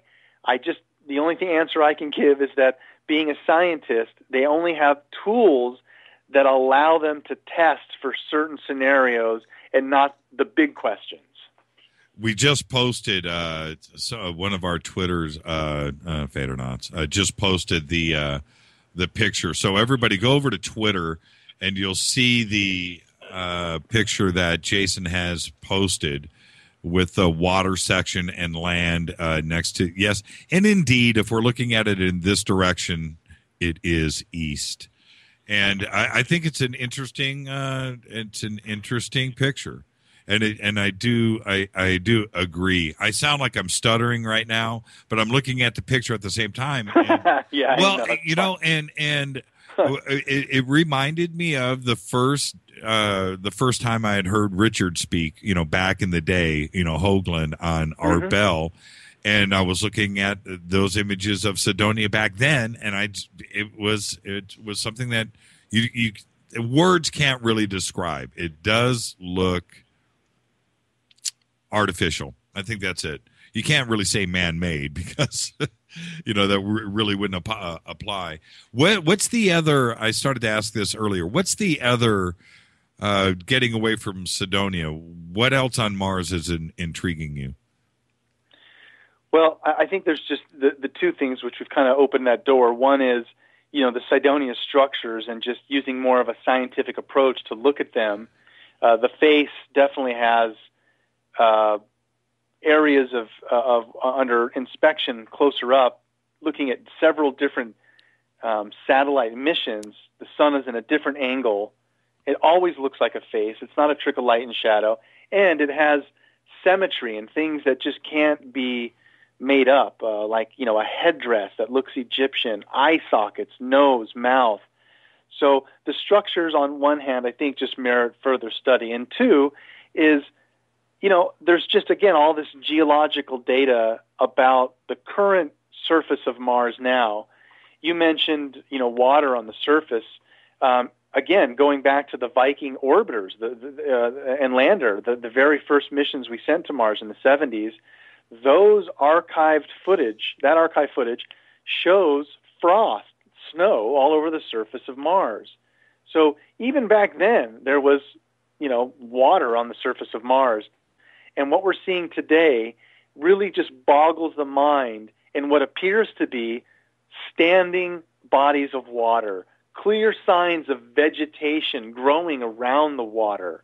Why isn't this being brought to the public's attention? I don't know, but it does raise another question, which goes into more of the cover-up side, that, if we went to the moon in 1969, we wouldn't just do such a great feat as that and then stop. More than likely, our space program has another dark side that is beyond NASA, beyond the European Space Agency and all these public missions that we get to go, oh, look at the little pretty pictures of the planets. There appears to be something else going on, and Mars would probably be a ripe candidate. And the best way to describe it, to visualize this for people, is to Google another term called Alternative 3. And there was a video done in the British, out of the UK, and it was a special report called the Science Report. Now, it's fictional, but again, fiction based on fact. And if anyone watches this, it's a pretty detailing fiction documentary. Mockumentary. That's the word I was looking for. Thank you. Mockumentary of events that have probably taken place. And at the end of the video, the mockumentary shows the Russians landing on Mars in, I think, like 1960-something, in color. And there's literally, like, as they're landing, stuff moving away from the orbiter, like scurrying underground, like a little crab of some kind. So, in my opinion, Jimmy, there's probably been a space base on Mars, just like there has been on the moon, for quite some time. But it's a very, very complicated topic because it's not like we're the only ones and we're just going to this, barren planet by ourselves. There's probably already a presence, non-human, on the moon and Mars and other places. And just as your friend Nick, who I did watch the footage before coming on your show. I used to live in Studio City. Right. And that was legit. You know the guy, he did shoot it. Right. It's not CGI'd. That is something weird. Now, I don't know if it's an alien craft or not, but it showed the signs of being abnormal flight. So all the signs point to there being some type of interaction that goes beyond, our skies. So why not? I'm sure there's a huge cover-up with Mars being a part of that equation. I recommend to everybody Alternative 3. And I have seen I can't even believe you brought that up because it's something that is forgotten in history. And what Alternative 3 was, just I'll explain it to everybody really quick. It was a mockumentary that was put together for the BBC, and it was about a breakaway civilization, scientists and technical people and important people in society are like disappearing. They're going somewhere. Nobody knows. And so it was set up to look real. And the thing is, you would have thought that they learned their lesson with War of the Worlds and things like that. But So they do this, and it airs, and it freaks everybody out. They think that it's a real show. Now, so knowing that going in, I should say, when you watch it, it is a great watch. It's called Alternative 3, the number 3. I think it's on YouTube. You can go and see it. But it's a fascinating look at the future, and it makes you wonder when you see this that if it wasn't done for a reason. And I'm not, I'm all into the right conspiracy, and I don't want to suggest the wrong thing here. But when you watch stuff like this and Alternative 3, it makes you pause and think, somebody put this out there for a reason, especially the tight BBC. Well, the thing is that it's all, the devil's in the details. So when I watch a show like Close Encounters or Steven Spielberg's latest miniseries, which maybe you've seen, it was a 13-hour series called Taken, he puts details into the storyline that are fact, and that anyone who's intimate with ufology or alien abduction sees those details and says, aha, he's on the level. So that's another video as an example where Alternative 3 had the details and showed that it was on the level. Exactly. It's disturbing. It is really disturbing. It's fun to watch, though. I mean, it is. I suggest that to anybody. Alternative 3. Okay, we started to get to. By the way, I need to address one thing. I need to get this out of the way. Everybody is tweeting right now about Nibiru and where is it? What is the update? We have some of the news that has been out lately about a possible another planet that has been discovered inside of our solar and pulling gravity and stuff. So is that our infamous Planet X? And do you have an update for us on Nibiru? Boy, I've got a huge update. It's just very shattering in the direction that it's going because it changes the model. It's really going to force people to start to think about things differently. Not that I have the end answer, but yes, daily updates on what's going on, because right now, up until this point, everyone that's heard about Planet X or Nibiru is considering it based on an outdated model. Based on a model that says our solar system is static, that our sun is just sitting there and the planets are moving around the sun. Well, it turns out that's not the case. We're more than likely a binary solar system, and our sun is hurtling through space around another sun. It's literally orbiting another sun. And if that's the case, we're going along for the ride.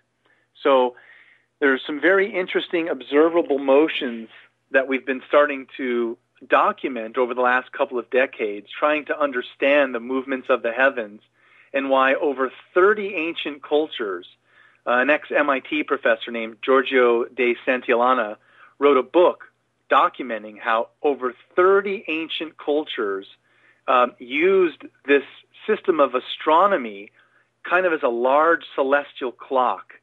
And a lot of these things are concepts that we will understand because we have them in use today. But some of them point to a much larger cycle that all the ancients, again, over 30, were aware of. And so when we talk about Planet X going around just one sun, no, more than likely it's always been shown to have this huge elongated orbit. And people would ask, well, what's it looping back around out there? So more than likely, if there is a Planet X that's causing the effects, as I mentioned earlier, orbital anomalies as to why Uranus is tilted on its side and Pluto and Neptune are possibly dislodged moons of Saturn, a lot of things can be explained by the inclusion of some large planet coming through the inner part of our solar system. However, that model did not account for a binary system. So if you think about it, all the effects of some large planet whizzing by us, that's all caused by torque and motion and gravitational influences of a large body passing by us. Now imagine us, our little solar system, we're literally whizzing through space. So if our sun is moving through space in a large cycle, just like smaller cycles here we see every day on Earth of the Earth spinning on its axis causes day and night, or the Earth orbiting the sun causes us to have seasons and plants and animals migrate and all kinds of things happen. There seems to be also a larger cycle that the ancients pointed to, and it appears to be based on us having two suns. So that is a whole different model of explaining that as we're literally in orbit around this second sun, we come into influence from EM spectrums of other things in our galaxy as we're, in our universe, as we're going through this large orbit. So we'll touch on some of that tonight, on some of that data that talks about from modern science, as well as thousands of years into ancient Hindu scripts and Mayan understandings. That's why the Mayan calendar was so popular recently, because in 2012, it was marking a great time of change when we were leaving a time of descending into the Dark Ages and finally coming back again out of the Dark Ages and heading back up into the Golden Age. Now, that's thousands of years away, but again, all the ancients seem to have a much larger grasp of a cycle of time that causes us to go through a rise and fall of civilizations here on Earth. And we're just reawakening to this lost knowledge that possibly history isn't linear, that human consciousness isn't linear, that we were dumb in the past and didn't know anything, and we've been evolving and getting ever more complex. No, that's not the case. Well, 30 ancient cultures said that it's cyclical. We go through a rise and fall of knowledge, and we're now just coming back around to go back up into the Golden Age. And so it's a very fascinating topic. Well, this is the thing for me with all of the ancients. They had nothing to look at but the sky and the stars. They didn't have television, and the accurate mapping that has been done of the solar system and cycles of time. And certainly, the Mayan calendar is a great example of that. The Egyptians too, as well. But have you found any evidence of any other culture besides the Sumerians and the Anunnaki identifying a planet X? Because it seems like, to me, there, with all of the study that they did of the stars, it wasn't there. Have you found evidence of other cultures talking about Nibiru? Well, see, that's the thing, is we don't know exactly what Nibiru is. That's a term called Planet of the Crossing, the term Nibiru. And it was symbolized just as a large glowing cross by the Sumerian culture. But we have other cultures around the world that point to other points, other planets like Sirius or the Orion constellation. And it's very possible that, we don't know for sure, but it's very possible that maybe Sirius, the star Sirius A and B, that is possibly our second sun. And maybe Nibiru orbits around Sirius as well as our sun. And there are many other cultures that look to these stars. As an example, the Dogon tribe on the African continent, completely, separated from Egypt, thousands of miles away, this primitive culture seems to be using the exact same type of cosmological symbols to describe the system Sirius and other references in the sky. And we go over to Egypt, thousands of miles away, and we find similar hieroglyphic examples where literally the Dogon tribe has created like a Rosetta Stone, if you will, of a way to understand Egyptian hieroglyphics. There's a great researcher named Laird Scranton who is pioneering this research so that when we look at an Egyptian hieroglyphic, you have to think of it as an acronym, not like our alphabet where it's, 4 letters that make up a word.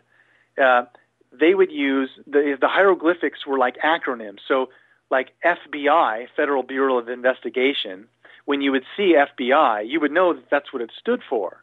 Hieroglyphics were the same thing. It was a small set of symbols that had a much larger expanded meaning. So to answer your question, yes, Jimmy, we don't see a specific Nibiru symbol, but the symbol of the winged disc, the symbol for representing Sirius, the symbol for representing Orion, these are all symbols that we see carried through many ancient cultures that had an advanced knowledge of the movements of the heavens. Well, do you think you'll be able to nail down a confirmation of Nibiru? I mean, solid confirmation? We don't even know if Nibiru exists. You know, that's the thing is, you know, more than likely there is some large planet that could be a part of our solar system as well as our second sun in this grand orbit. And if that's the case, the planet we'd be looking for would be 4 to 8 times the size of Earth, a fairly large planet. If anyone looks, you know, at the asteroid belt between Mars and Jupiter, there's clearly enough room there for another planet to have once existed. Now, we don't exactly know if Nibiru is still fully intact or where it is, if it does still exist, but the astronomical community of, you know, amateurs that we have, they've always seen everything before the professional community. Things like Hale-Bopp, Shoemaker-Levy 9. These were huge events that an amateur saw and then escalated to a professional astronomy outsource. So if there is anything 4 to 8 times the size of Earth, not like a Sedna or a Quoar or a Xena, these are all little tiny planetoids that they're detecting. Right. Which I'm going to come back to that one, but nothing 4 to 8 times the size of Earth. So if we see something like that, then I think it could be a candidate to be the ancient Nibiru. These smaller planetoids, Sedna, Quoar, Xena, a good friend of mine, a business partner named Walter Cruttenden, runs the Binary Research Institute, and they've been calculating this model for precession based on a binary orbit, and it turns out that a lot of the orbital motions of Sedna, Quoar, Xena seem to match the influences of a binary orbit. Sedna, having a potentially 24,000-year orbit, would be in perfect alignment with the idea of our sun having an orbit that lasts 24,000 years to complete one full cycle around the second sun. Now, here's where it gets really interesting, Jimmy, so that people can start to understand what I'm talking about. If you think about how the sun influences us, pre-Christian era, over 30 cultures, probably way more than that, used the sun as the sole form of worship for life. Think about it. The sun is the all-giving source of life. We go outside, we feel its radiance, we wake up, we get energized. Plants, animals all need sunlight. You can literally even see plants lean towards the sun, right?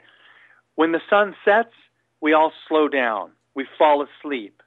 Even the plants, right? They kind of tuck in. Everything gets quiet. The sun's energy brings life to life.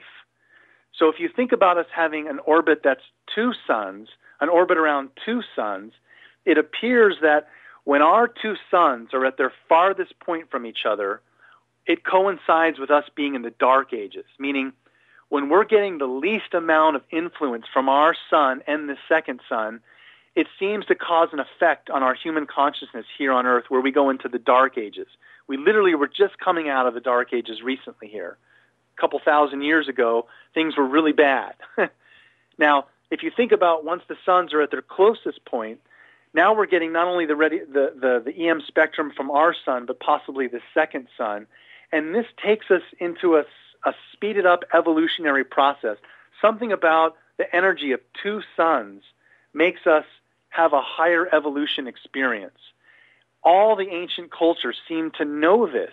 I know this is a hard thing to grasp, but it appears that this is a cycle that lasts 24,000 years, and the ancients simply divided this 24,000-year cycle into 12 parts, which we call today the constellations of the zodiac. Right. We've broken the heavens into 12 astronomical symbols, and we go through those symbols every 2,000 years. There's 12 symbols, and each symbol, we stay in that era for 2,000 years before passing into the next era. So, like the Mayans marking 2012, we literally were in the age of Pisces for 2,000 years, which is the symbol of a fish, also the time of Jesus, and that synonymous symbol of Pisces, the fish, even before Christianity was the symbol of a fish. We just left Pisces, and we've now entered the age of Aquarius, a new era.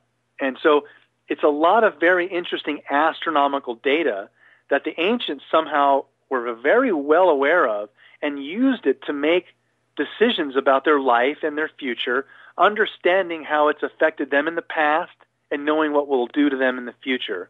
And we're just now starting to decode this information by looking at megalithic sites around the world that align with constellations that make us aware that they were knowledgeable of this larger cycle of time and used monuments on the ground as markers to pinpoint this vast cycle. I think that we are on the verge of, and you started to address this right now, I think we are on the verge of, we're right there about discovering civilization and the turn of events about 10,000 years ago, 12,000 years ago at the brink of the last ice age. And I think that we're there. You touched upon it with the Nile. And if the Nile was in another direction, 10,000 years ago, does that mean that Giza is much older than it actually is? And it also coincides with everything else right at that 10,000, 12,000 year marker. And I hate to say it, I'll drop it right now. I'll say Gobekli Tepe, and you've got Pumapunku, you've got Tiwanaku, you've got all of these things that are looking at, 10,000, 12,000 years ago. And then what do we do with this gap that is, between 3,000 BC and 10, 12,000 BC? Well, modern archaeology pretty much puts the weight of evidence on the shoulders of the Sumerian culture, which is modern-day southern Iraq. It's been called Mesopotamia, Babylon, but originally Sumer. And right now, literally right out of the Stone Age, we have at 3800 BC cultures springing up in Egypt, in Mesopotamia, or Sumer, as well as in India. Right at that time, it seems to be that we have a great wealth of knowledge being displayed across the world. So it's not only just the Sumerians, but it is interesting, like you said, that there is a gap because we've only discovered these civilizations that go back to around 3800 BC as complete civilizations. But over the last couple of decades, we've started to discover not complete civilizations, but anomalies, artifacts, certain locations, as you've mentioned, Gobekli Tepe and certain other sites that point to advanced architecture and advanced astronomy, knowledge of, making alignments and such, that just wouldn't be possible without advanced engineering and advanced understandings of science and the movements of the heavens. And these sites, as you mentioned, date well into the past, 10,000 BC, 13,000 BC. And this does raise a lot of questions because some of the more famous sites that we are aware of, like Giza, does start to, re-raise that flag and question if Egyptologists say today that the Giza pyramids were built around 2500 BC, why is it that there's geological evidence to say that they're much, much older, to be maybe 10,000 BC, 13,000 BC? And the reason why we say that is, if you look at the three pyramids of Giza, they're almost perfectly in a row, with the third one slightly offset. Well, there's a constellation in the sky called Orion. It's three stars with the third one slightly offset. And in 10,500 BC, not 2,500 BC, right. 10,500 BC, the pyramids are forming a terrestrial map of the Orion constellation. Orion is literally right above Giza, and the Sphinx, the shape of a lion, a person in a lion, is looking east directly into the constellation of Leo. So we talk again about those astronomical alignments. Somehow, the Giza complex, the Sphinx and the three pyramids, are terrestrial aligned to points in space, Orion and the Leo constellation, at 10,500 BC. So either they're much older, or they are pointing to and had knowledge of this larger cycle of time and knew that they were at a higher point of evolution thousands of years in the past, and were trying to hold on to that knowledge by making that alignment. And as they kept descending, they knew that they were going to lose this knowledge. And actually, the Sumerians had quite a bit of knowledge and evidence too, and spoke of how they knew they were in a declining era. So it's very interesting to see how many of these ancient cultures realized where they were in the large cycle of time. This 24,000-year cycle was broken down into two parts: 12,000 years of ascension from the Dark Ages into the Golden Age, and then 12,000 years of descension from the Golden Age into the Dark Ages. So at 3800 BC, when we see all these ancient cultures like Egypt and Sumer and ancient India, what we see is advanced astronomical knowledge, advanced architecture. But then something odd happens, which linear science can't explain, linear history can't explain. 3800 BC, high evidence, the Egyptians are building architecture, monuments, astronomy. What happens? We go into the Dark Ages. It becomes kind of like Game of Thrones, if you will. We slowly come out of the Dark Ages, come into the Renaissance age, the times of Copernicus, Galileo. We start to, what happens? We start to relearn the astronomical data. Wait a minute. The sun is the center of the universe, or the solar system, not Earth. And so now go up to where we are today, 2,000 years removed from AD to BC. And we're now just starting to relearn once again some of the more advanced astronomical knowledge that somehow the ancients also knew and were desperately holding on to as they knew they were descending into the Dark Ages. You bring up very interesting approach. Yeah, totally. And you bring up a great point, one that I talk about often on the show. I'd like your opinion. Why does Orthodox archaeology and history insist on the wheel, fire, farming, government, politics, astrology? Everything happened all on the same day. The same day, in that the day before, man was idiots, and they just, and you know what I'm saying. We were running around with clubs, and we were digging for seeds. We were hunter-gatherers, and then the next day we woke up and built the pyramids, and we were riding around in chariots. Why do they really want us to digest and accept that fact when we know that it's wrong? I don't know, but I'm going to divert and give you an answer that will at least be helpful. The Judeo-Christian views, kind of stepped in at some point and altered what over 30 ancient cultures and many others, even before, used an astronomical reference of time and movements of the heavens that were based on astronomy. And it turns out that at some point, the movie Zeitgeist is probably the best example if someone were to watch this to visualize what I'm about to explain. But at some point, there was a change. And I know this is kind of controversial.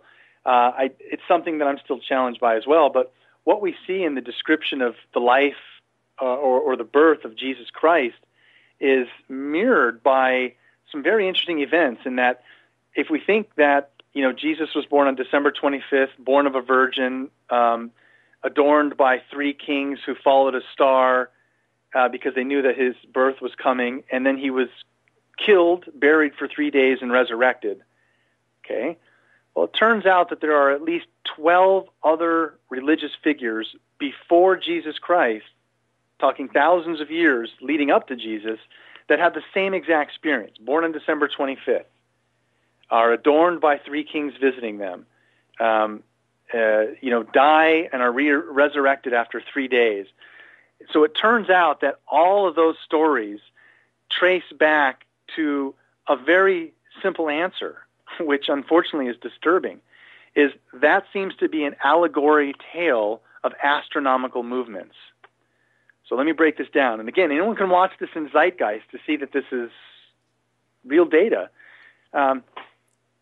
It turns out that a certain alignment takes place on December 25th, where the three belt stars of Orion go into alignment with the star Sirius, which are then forming a pointer right to a spot on Earth where the next biblical figure is going to be born.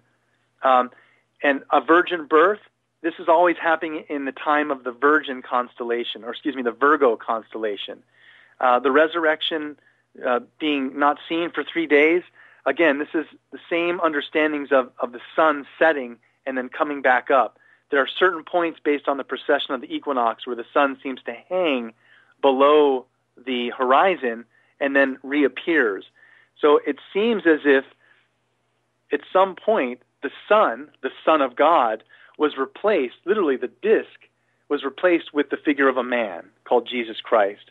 And all the ancient depictions of Jesus Christ show him with a circle and a cross behind him, because that's literally, if you look at the ancient zodiacal symbol, the sun is in the center, and the sun travels around the 12 constellations, just like Jesus had 12 disciples, or the 12 tribes of Israel, the 12 Greek Olympians. All of this information seems to spider around astronomical data. And the Jesus story is one of very interesting information. And so I can't really tackle why there was a change, but definitely has some connections to, at some point there was a huge departure from all the ancient cultures worshiping the sun and this very advanced system of the movements of the heavens to putting a figure onto the sun and calling it a person's name, a Jesus. So that's a whole other topic to explore based on religious views and how they cross over into science, is to look at the breakdown of that story, the birth of Jesus, and understand that it's actually denoting an astronomical cycle that's been used over thousands of years to say at what point and where the next biblical figure is going to appear. And don't forget about the 3 stars on the horizon on that night were known as the 3 kings. Thank you I slipped there, but yes.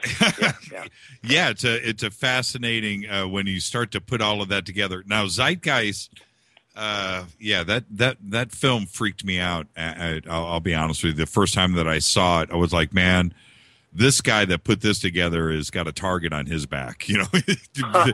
This is, if you know what I mean. It was like, I felt like possessing that DVD back then. I was, going to get either hit by lightning or, the NSA was going to chase me down. Like that was some, it's a 3-parter too, but that first part, the religious segment, is right. It's an eye opener. It's a doozy. Yeah, it is. I've watched it. I've probably watched that 100 times.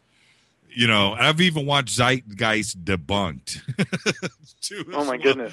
Yeah. I haven't made it that far. I've never even watched Ancient Aliens Debunked. I always get a kick out of people who want to bring up Ancient Aliens Debunked as a way to defend Ancient Aliens. They say, oh, well, if you like Ancient Aliens, you're stupid because I watched Ancient Aliens Debunked, and that answered everything. And I quickly retort by saying, well, I find that odd that one 3-hour self-produced YouTube special can hold up against 7 seasons, over 75 shows, of a network History Channel produced show. But somehow your 3-hour special has more weight than 7 seasons. And 30 years of Eric von Daniken books. Right. Yeah. People need to make up their own mind, obviously. And what we were just talking about with Zeitgeist, again, is a great example, but is in perfect alignment with this cycle of time that we're talking about. We're just moving out of the age of Pisces, which, again, is that symbol of the fish, very synonymous with the age of Jesus. And now we're in the age of Aquarius. We just popped into the age of Aquarius just past 2012. Now, certain people look at the zodiacal constellations on different scales, whether it's the internal track or the external track. So somebody might say, oh, we're not actually in the age of Aquarius. I'm looking at the other side of the zodiacal symbols, and we're in the age of Leo. Right. I'm just going on the one that based on the ancient Hindus. But, again, so that we understand, over 30 ancient cultures use this as a reference. Plato called it the Great Year. They broke the Great Year down into 4 ages or 4 eras: the Iron Age, the Bronze Age, the Silver Age, and the Golden Age. The Hindus called it the cycle of the yugas. The Mayans called it the four worlds. I believe the Hindus called it the four suns. All of these ancient cultures broke it down into a four quadrant that we go through, very similar to a smaller microcosm of our seasons, summer, winter, fall, spring.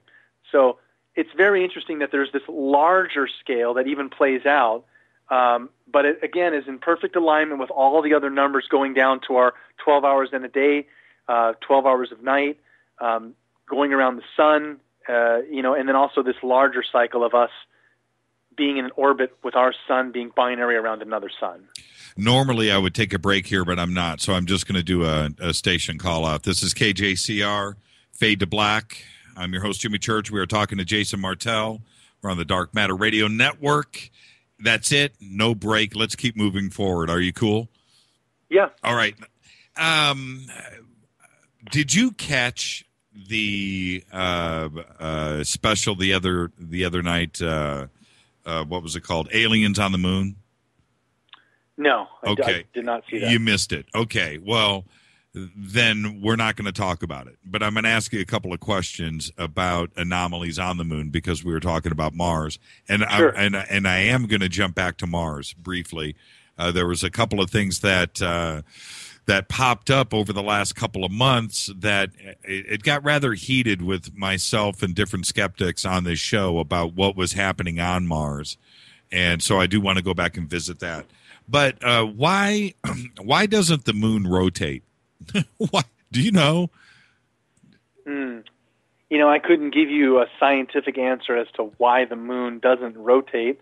But that dark side of the moon obviously is a plethora of topics.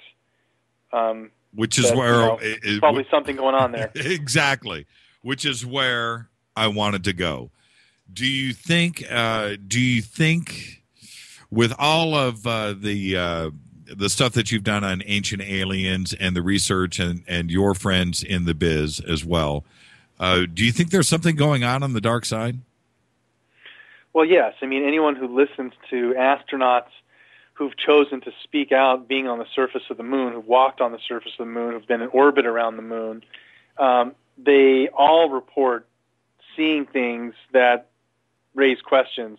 Very specifically, we talk about some of the, Neil Armstrong and Buzz Aldrin and some of these things where when they're up there in that looks like a dune buggy, it's kind of a dinky dune buggy, they're literally astronauts quoted as saying, "Why do you send us up here on tricycles when the military is here in Ferraris?" Symbols on what appeared to be like a triangular craft that had some type of a symbol from either the Trilateral Company or something commission, to do right. with Trilateral Commission, something.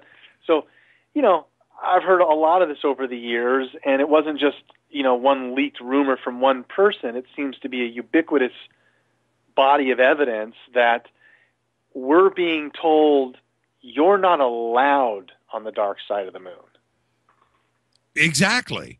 And why we stopped, and again, whether the moon landings were a hoax or not, that's it's another show. It's another topic, one that I love doing, by the way. But one thing is fact. We never went back. We absolutely stopped dead in our tracks, backpedaled, and never went back. Why? I don't know. Whether there was something there that is preventing us to go back, or we don't have the technology to go back. I don't understand why. All we want to do is just stay in a near Earth orbit now, and we seem scared, and that's where I raise the red flag. Well, if we take a step back and look at some of our science fiction, there might be some answers that we can derive from shows like Star Trek or Star Wars. If there is a galactic federation of species, intelligent species, I would have to wonder that they would look at us and see us, at least at this point, because if we're in a cyclical rise and fall, the time where we were in the golden age, they'd probably love to interact with us, and that's why it always speaks of in the past we were openly interacting with our gods, the gods. But it looks like if they were to look at us today, they see us blowing up the planet, killing each other. they probably don't want to interact with us too much. Maybe just push us slightly in the right directions to start to make changes for ourselves, clean up the planet, start to use cleaner energies. So, I would have to think that they don't really want us to come out there with our weapons and nuclear weapons and blowing things up. When we detonate a nuclear or atomic weapon and see that big plume of energy go up into the sky, there's also another plume of energy going down into other realities. I mean, we don't understand what our explosions and detonations actually do. And so there's a lot of talk that, we've done things in space, experimenting with weapons and have pissed off. Again, this is rumor. You can't really confirm this stuff, but we've pissed off other alien races. And they've basically threatened us saying, look, you can't come out here with your weapons and things and doing this stuff, or we'll simply distinguish you. Just like we've seen in some of these other movies, like, The Day the Earth Stood Still and what have you. A tweet just flashed by, and it made me smile, and you'll remember this. It says, I remember, this is from Rick, he says, I remember asking why we didn't go to the dark side as a kid, and I was told it was because of meteorite hits. Do you remember you remember all of that story? And that's why we weren't going. And I totally remember that as a kid. And that's why it was a constantly being pelted by meteorites. And I do remember that urban legend, those stories going around as a kid. And I always waited. I used to look at the moon waiting for something else to hit it. Yeah, in real time. And it turns out, obviously, that is not the case.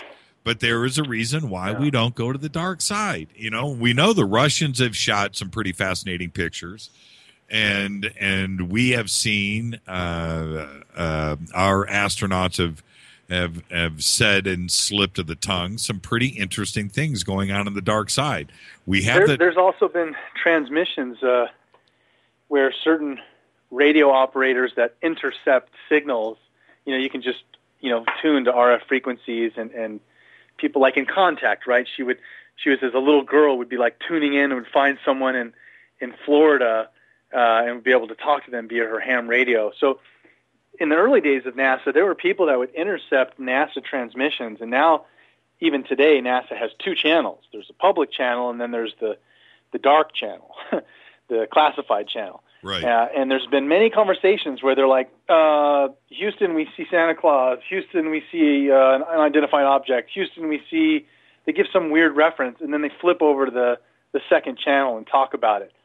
Well, in the early days, they weren't as adept at cryptography as they are today, and there were people that were intercepting the NASA transmissions on both the public and private channel, and you'd hear things like, Houston, we have the alien spacecraft under observance, or various transmissions from the astronauts to NASA headquarters reporting basically anomalous things that they were seeing, which were clearly UFOs. And if anyone, again, mixes this all into a big melting pot of, Snowden and McKinnon and others that blatantly tell you, if you're listening, I hacked NASA and there's like UFOs in all their archived servers and their security sucks. I found evidence of non-terrestrial personnel. So that to me means they work off planet, right? So all of these things, if you stir it together and are actually listening, I would think anyone with an open mind would clearly come to the conclusion that there's a much larger topic going on. And I want to get back to Mars really quick. In the program, and it was something that I was reminded of, we study and research so much, and then you hear something, and it's like, oh, yeah, that's right. I forgot about that. I need to go back and check that out. Buzz Aldrin brought up the monolith on the moon. Yeah, on the moon on Mars, and the moon of Mars. And that's another... It's something that has just been swept under the rug, not only by media but by NASA and other science as well, where they don't want to really talk about it, and we know that it's there. We have the technology. I guess Russia, they sent 2 satellites up to check it out. Both were destroyed or disappeared. I'm confused. When you said monument, there's a monolith on the I can't remember the name of the moon. All I'm familiar with is Mars has 2 moonlets, Phobos 1 and Phobos 2. Yes, and the Russians in the past have tried to analyze both moonlets. Yeah, and I remember in the 70s they sent up Phobos to take some radar samples of the moonlet of Mars, and as soon as they started bombarding the moonlet with X-ray data, all of a sudden the last frame before the Russian satellite went offline is you see this large, what looks like a laser beam, but it's not coming from the satellite. It's coming from Phobos. Yes. And that's the last frame before the satellite goes offline. It's almost as if something was there, or Phobos is not just a moonlet, and it was like, look, we don't want you bombarding us with your laser beams and your radar, and they just whacked the satellite off. Russia's answer was that a technician leaned against his console, and the satellite accidentally went off astray, and they lost it. And then it happened to the second Phobos 2 that they sent up, and it also was blasted out of orbit and disappeared. And the monolith itself that is sitting on the moon that's orbiting Mars is clearly artificial. I mean, clearly. And if you go and you look at anything, and for Buzz Aldrin, who is Mr. Joe Conservative when it comes to this stuff, and he doesn't ever want to stretch out, but he's saying it's artificial. And why aren't we going out there and checking it out? That's my question. And I don't want to sound like a broken record, but if we have this right in front of us, it should be, it should be headline stuff on CNN every night. And let's go out and check this out and see what it is and find out. But we don't. And we're going to. It's so frustrating. When? Well, here's the thing. If you look at what's happening right now with NASA and our space agency, publicly, there is no more NASA. There aren't any more missions to space. There's no more space shuttle. It's all being handed over to the entrepreneurial community of space companies like SpaceX, Elon Musk, and others that are kind of, Robert Bigelow, that are pioneering a new age of space.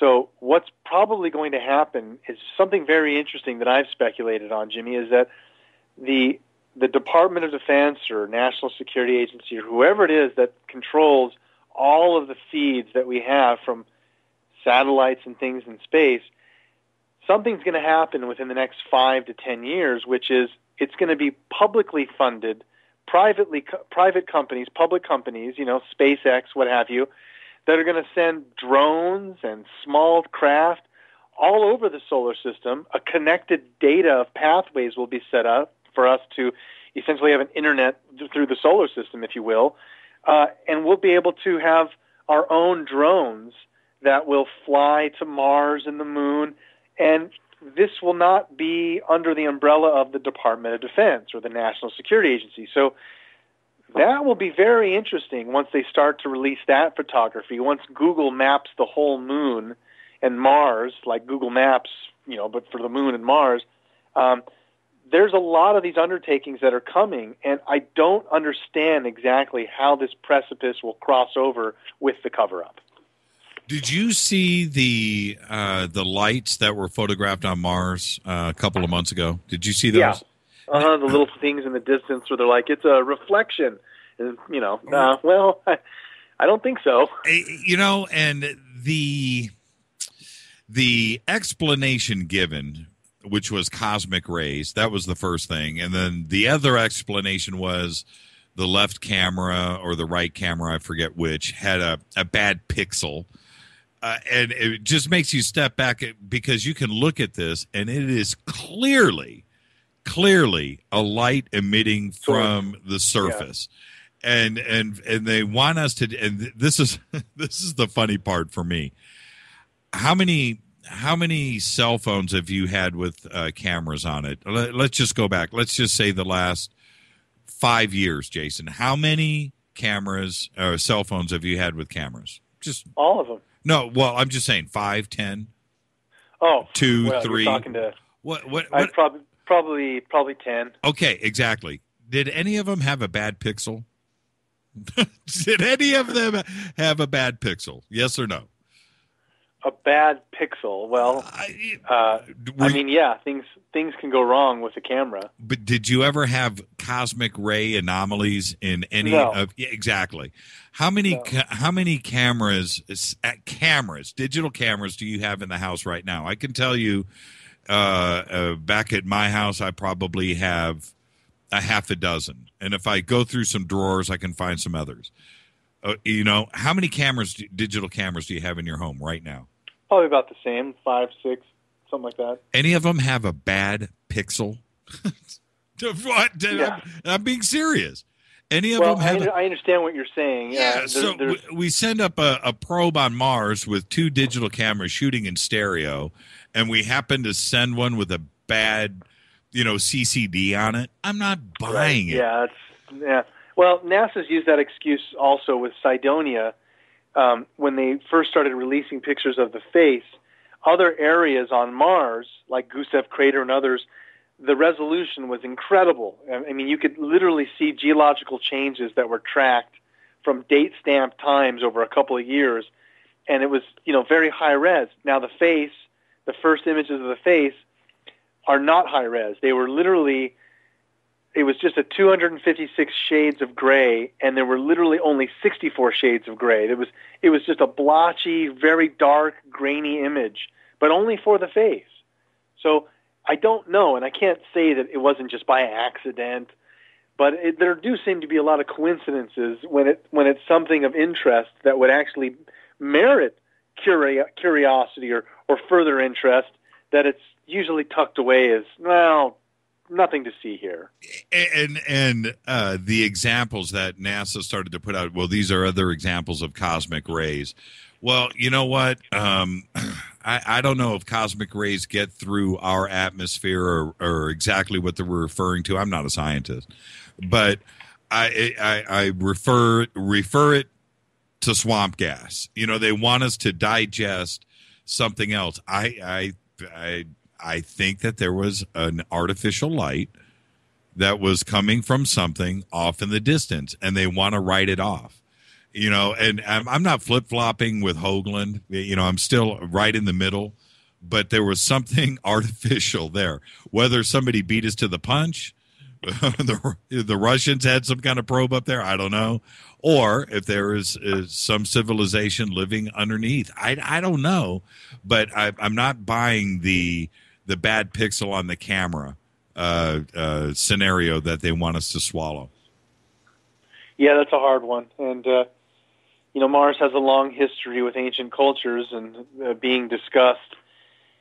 Even the Sumerians had references, astronomical references, of what showed the Anunnaki, these beings they considered gods that visited them, traversing from Nibiru, Mars, and Earth, that they used Mars as a transport place, that the mining of the gold that they were doing here on Earth, they would transport it to Mars as a way station before then transporting it to Nibiru.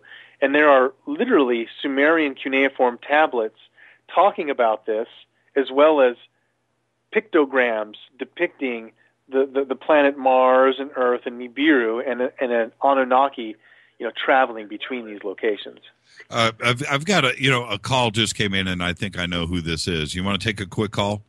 Sure. All right, absolutely. You're live on Fade to Black. Who is calling?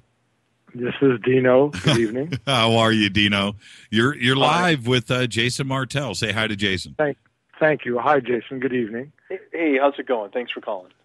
Fascinating listening to you tonight. What I wanted to bring up, these are layers upon layers, folds upon folds, and there is so much disinformation out there. But recently, I saw a recording or heard recordings, allegedly in the mid-'60s, before we were able to get a lot of our Gemini guys orbiting the Earth in its capsule. There are a couple of Italian brothers. Are you familiar with these guys who supposedly were amateur ham operators who picked up errant signals from NASA communications and from Russian communications with their cosmonauts? and one. Are you familiar with those? I am familiar with those. So am I. Yes. Okay. You cut out for a minute. Oh, okay.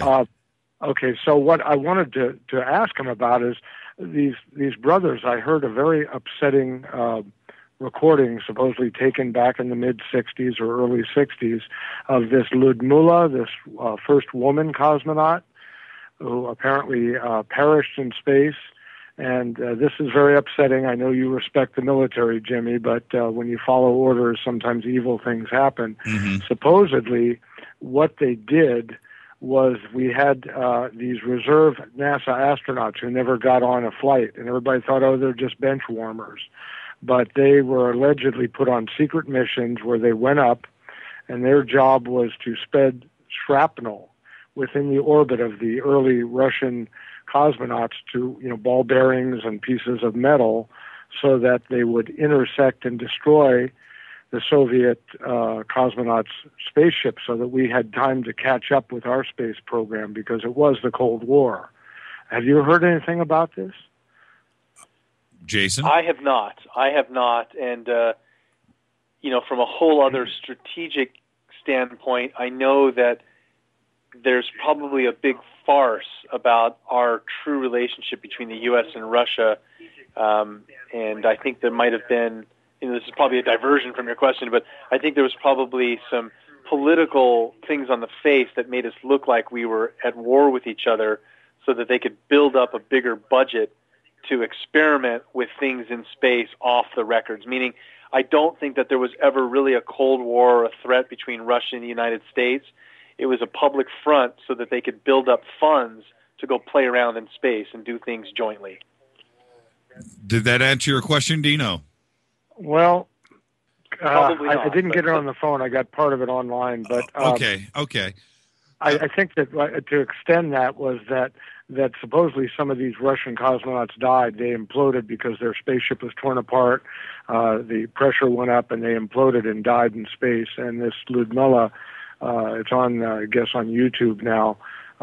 She's asking in Russian for instructions. I'm on fire.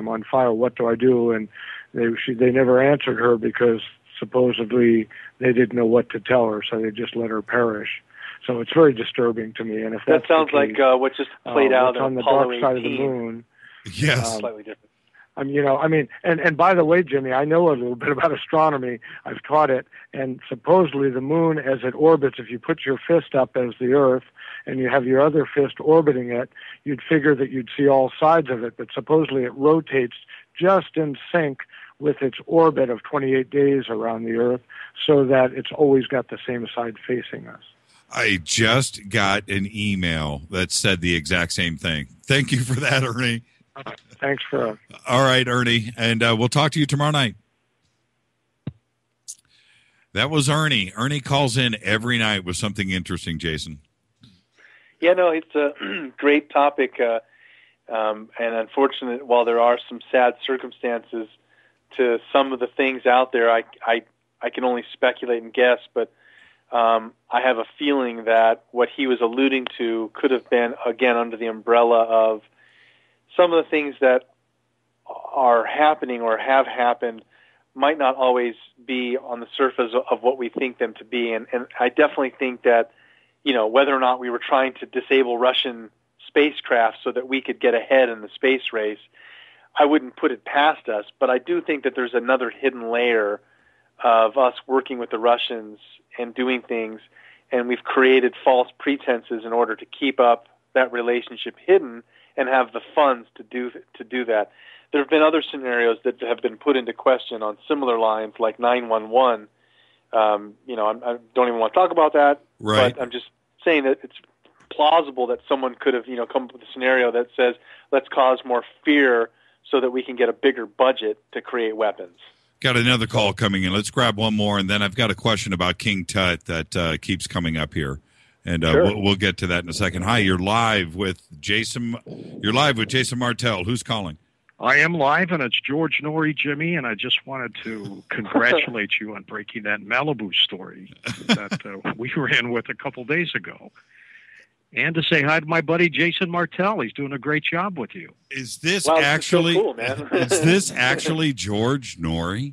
West of the Rockies, it sure is. Yeah, that's his voice. How are you, George? Thank you for fine, calling Jimmy. in.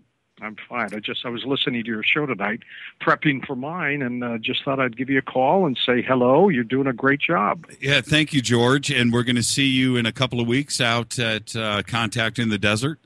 We will be in Joshua Tree. I'm looking forward to that. It's going to be a great night. Now, we will be broadcasting, by the way, George, Friday night.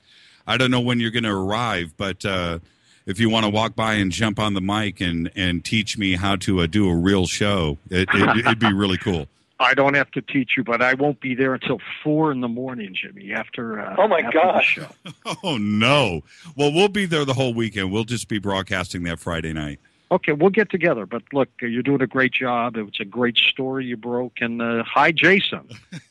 Hey, George, I look forward to seeing you at Contact in the Desert. Hey, George, any parting things? I know you're just jumping in and jumping out, and you've got a show to do tonight. But what are you going to be talking about on the show? Tonight it's a hard news night. We're going to be talking about the world events that are happening, and then why are so many people upset with the world's economy. So we're going to be doing all of that. But look, I don't want to take away from your time with Jason, but I just want you guys just to know how critically important it is that you keep doing what you're doing.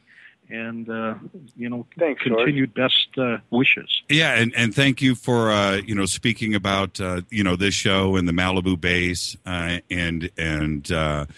kind of made fun of, I was like, I'm the last guy that George is going to ask to come on his show and talk about this. But, I said all of that in jest. And thank you for coming on the show tonight. You got it. And maybe we'll do some reciprocity, okay? Yeah, absolutely. We'll see you in a couple of weeks. Thank you, George. Okay, Jimmy. Take care, George. Bye-bye. Wow, there you go. George Yeah, Noory. That's cool. Very cool. I'm sure that Twitter is about to blow up for the next 3 hours. But hey, what I did want to talk about was we had Eric von Daniken on the show last week. And one of the things that I definitely wanted to ask you, and obviously the correlation with Ancient Aliens is there, but do you feel that Eric is finally, with the success of Ancient Aliens and the work that you've been doing, and Tsoukalos, of course, too, as well, do you feel vindication? Do you feel good? Yeah, I do, in the sense that there's definitely been a huge change in the public perception of these topics. When I first started talking about this in college 20 years ago, people would be like, why would the government want to hide anything to do with this? Or, come on, there's no ancient lost technology. What are you talking about? So there's definitely been a shift where now people, when they hear about any of these topics, don't quickly just say it's rubbish or it can't be possible. They're like, yeah, usually. They're like, yeah, this is intriguing. I really am interested and want to know more. So from that standpoint, I definitely feel vindicated. But in all fairness, shows like Ancient Aliens, while it's called Ancient Aliens, there's still a vast amount of teaching that we need to do to bring people up to speed about what happened in the past. And I definitely don't think it all has to do with aliens. I didn't talk about aliens at all tonight once when we talked about the past. Right. Not to say that they're not part of the equation. But yeah, I think what the ending answer for me, Jimmy, is that I'm just glad to see more people's minds being open to new ideas. And I was talking to Clyde Lewis earlier today about this, and it's this: you and I and this community of ours that we are involved in, we are the minority. I mean, such a small fragment. I mean, the percentage, I don't even know what it is, but it's a fraction of 1%. And we are the ones trying to communicate to, it's a vast world of skeptics out there. And I know that you deal with this every single day. How do you deal with it when somebody comes up to you constantly going, you know what, you're nuts? Well, I respect everyone's opinion, Jimmy. I've been talking about this and dealing with it for so long that I respect everyone's opinion. And if someone has a very passionate standpoint, then I let them express it. There's nothing wrong with being passionate about these topics as long as we're respectful. And usually when I get into heated debates with, let's say, someone who's a devout Christian or something like that, I try and remind them that, while raising your voice or doing things that start to get aggressive to prove your point, what we need to do is rely on evidence and data and be able to communicate, reasonably with each other. So most times my wall doesn't go up anymore, I guess is what I would say. Is if someone wants to freak out and scream and say whatever they want, that's fine. And now if they're attacking me versus the evidence, I can quickly point that out and be like, look, this isn't even a valid conversation. But if anyone actually has anything valid to bring up, I'm always listening and will respect someone's opinion. Out of everything that is in front of you, and certainly with Eric too as well, and all of the evidence that you've been bringing forward, what's the one thing where you just go, look, check this out. We need to talk about the evidence and evidence this is it. What is it for you? It's vitrification. That's probably the easiest scientific thing to point out to people is the term vitrification. If we look at most of the megalithic sites like Machu Picchu or Sacsayhuaman, places where the stones, megalithic stones in most cases, are fit together without the use of mortar. They're so tightly fit together you can't even squeeze a little piece of paper in between the rocks. And the way they were able to accomplish this is something we just don't understand how ancient man was able to do. They were able to heat stones like diorite and granite almost to a molten-like state, almost to a lava-like state. And so then it becomes pliable, like putty. And if you take a bunch of stones that are almost in lava-like state and stack them together, they're going to then harden into stone. And that's exactly what we see is the ability somehow ancient man had to melt these stones or get them into a lava-like state and then fit them together. And we see this vitrification is like a glassing effect where if it was in a lava-like state and you scraped a flat surface over it, it would leave this glassing effect. All over the edges of these various monuments, we see this glassing effect from high heat applied to the stone and then it cooled. So we can't explain how ancient man was heating stone and certain metals to a melting point state and using them to build architecture.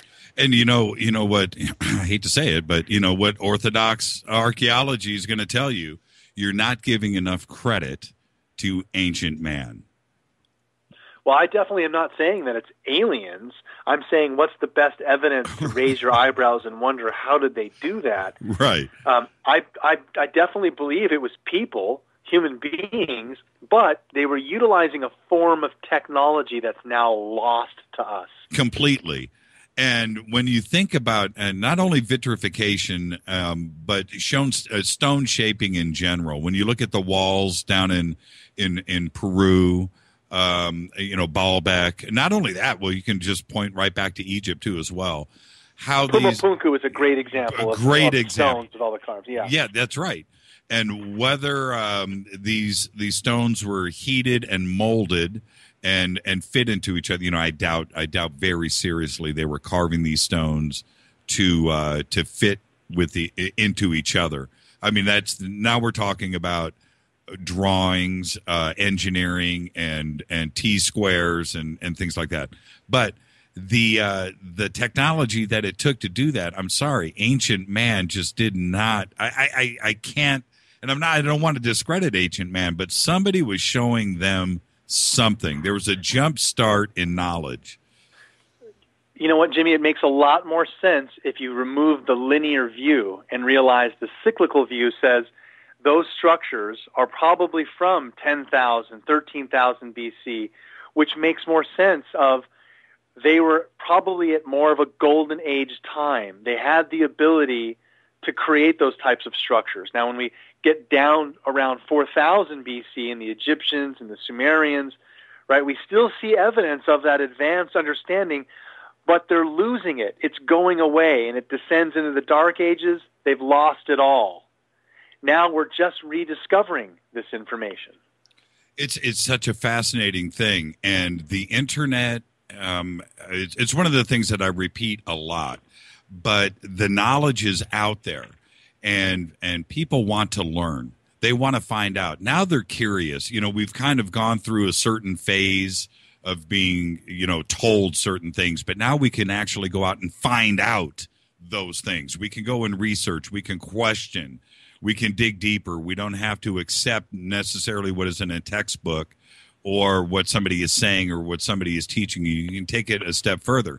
And I think everybody now is at the point where they understand that there's a definite gap.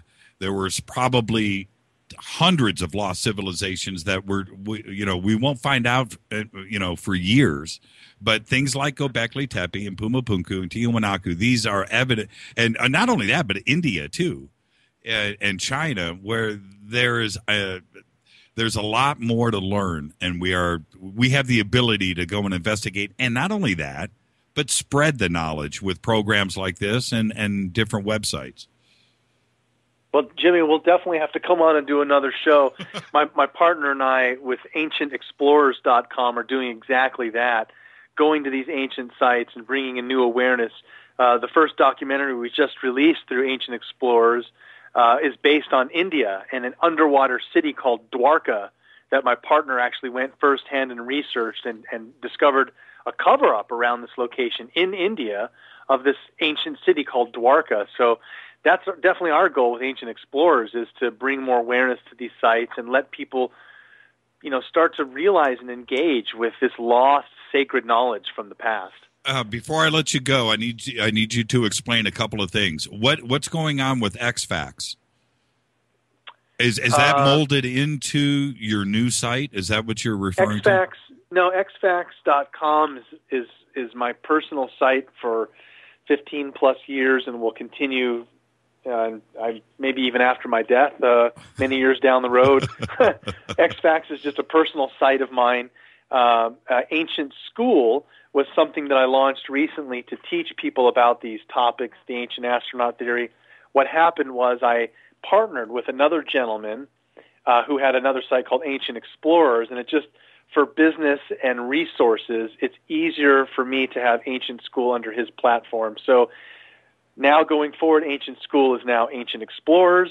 So ancientexplorers.com will be the new way for people to kind of stay involved and get firsthand access to some of these tours and things that we're going to be orchestrating through Ancient Explorers. Okay, so I guess indirectly what I'm asking is, what link do you want me to put up now for Jason Martell? How about jasonmartell.com? I'll just throw in another wrench and give you a completely different site. Are you being serious?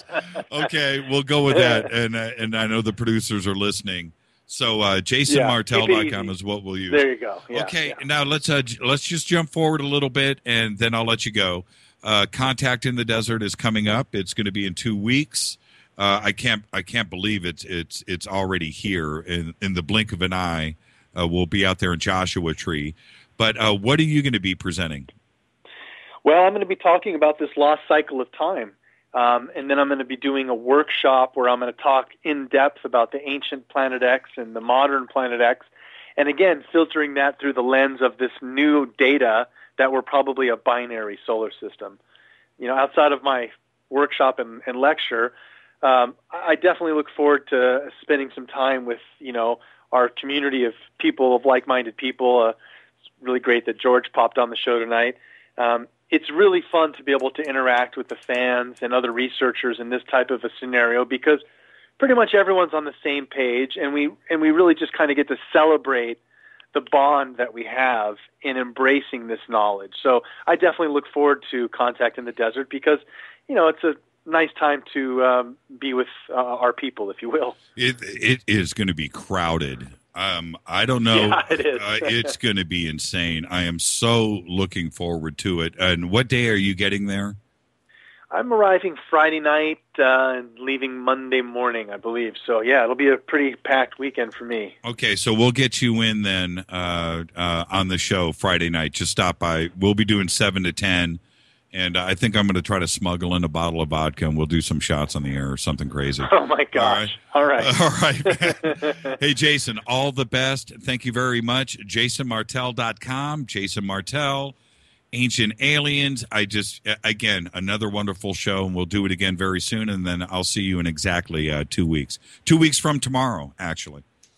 You got it, Jimmy. Take care. Have a great night. Bye-bye. All the best, Jason. Thank you.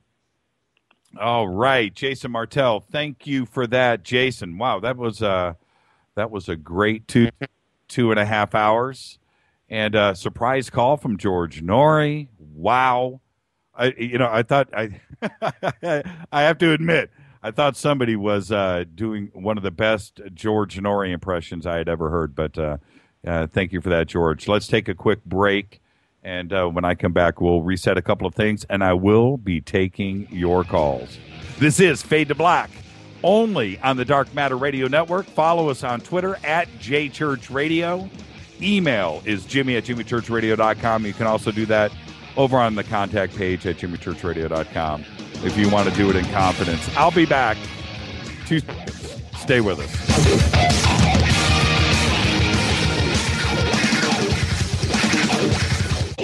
This is William from La Crescenta, and I listen to JimmyChurchRadio.com. Jimmy Church. Jimmy Church. My name is Alan, and I listen to JimmyChurchRadio.com. He's always giving it to you straight. JimmyChurchRadio.com. On the Dark Matter Radio Network. Hi, this is Rob Reiner from Anvil, and you're listening to JimmyChurchRadio.com. What's up? I'm Chris. What up? This is Kyle Massey, and you're listening to Jimmy Church Radio, The Revolution.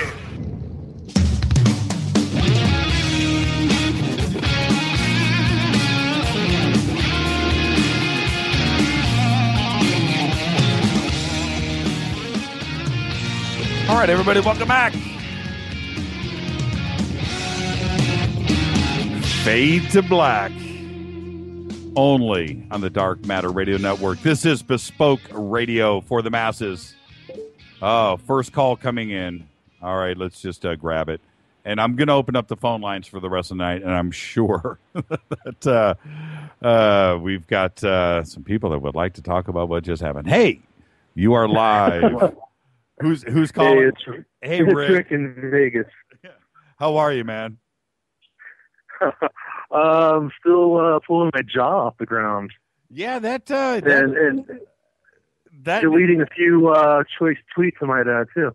Yeah, I haven't even been able to get back to that. Yeah, I was surprised. But that's cool, and hey, good on him. I mean, that was a classy move. You have to admit. That was a fairly classy move on his behalf. Yeah, it does take, we're just the little guys, we're blazing a trail and things are cool, but, that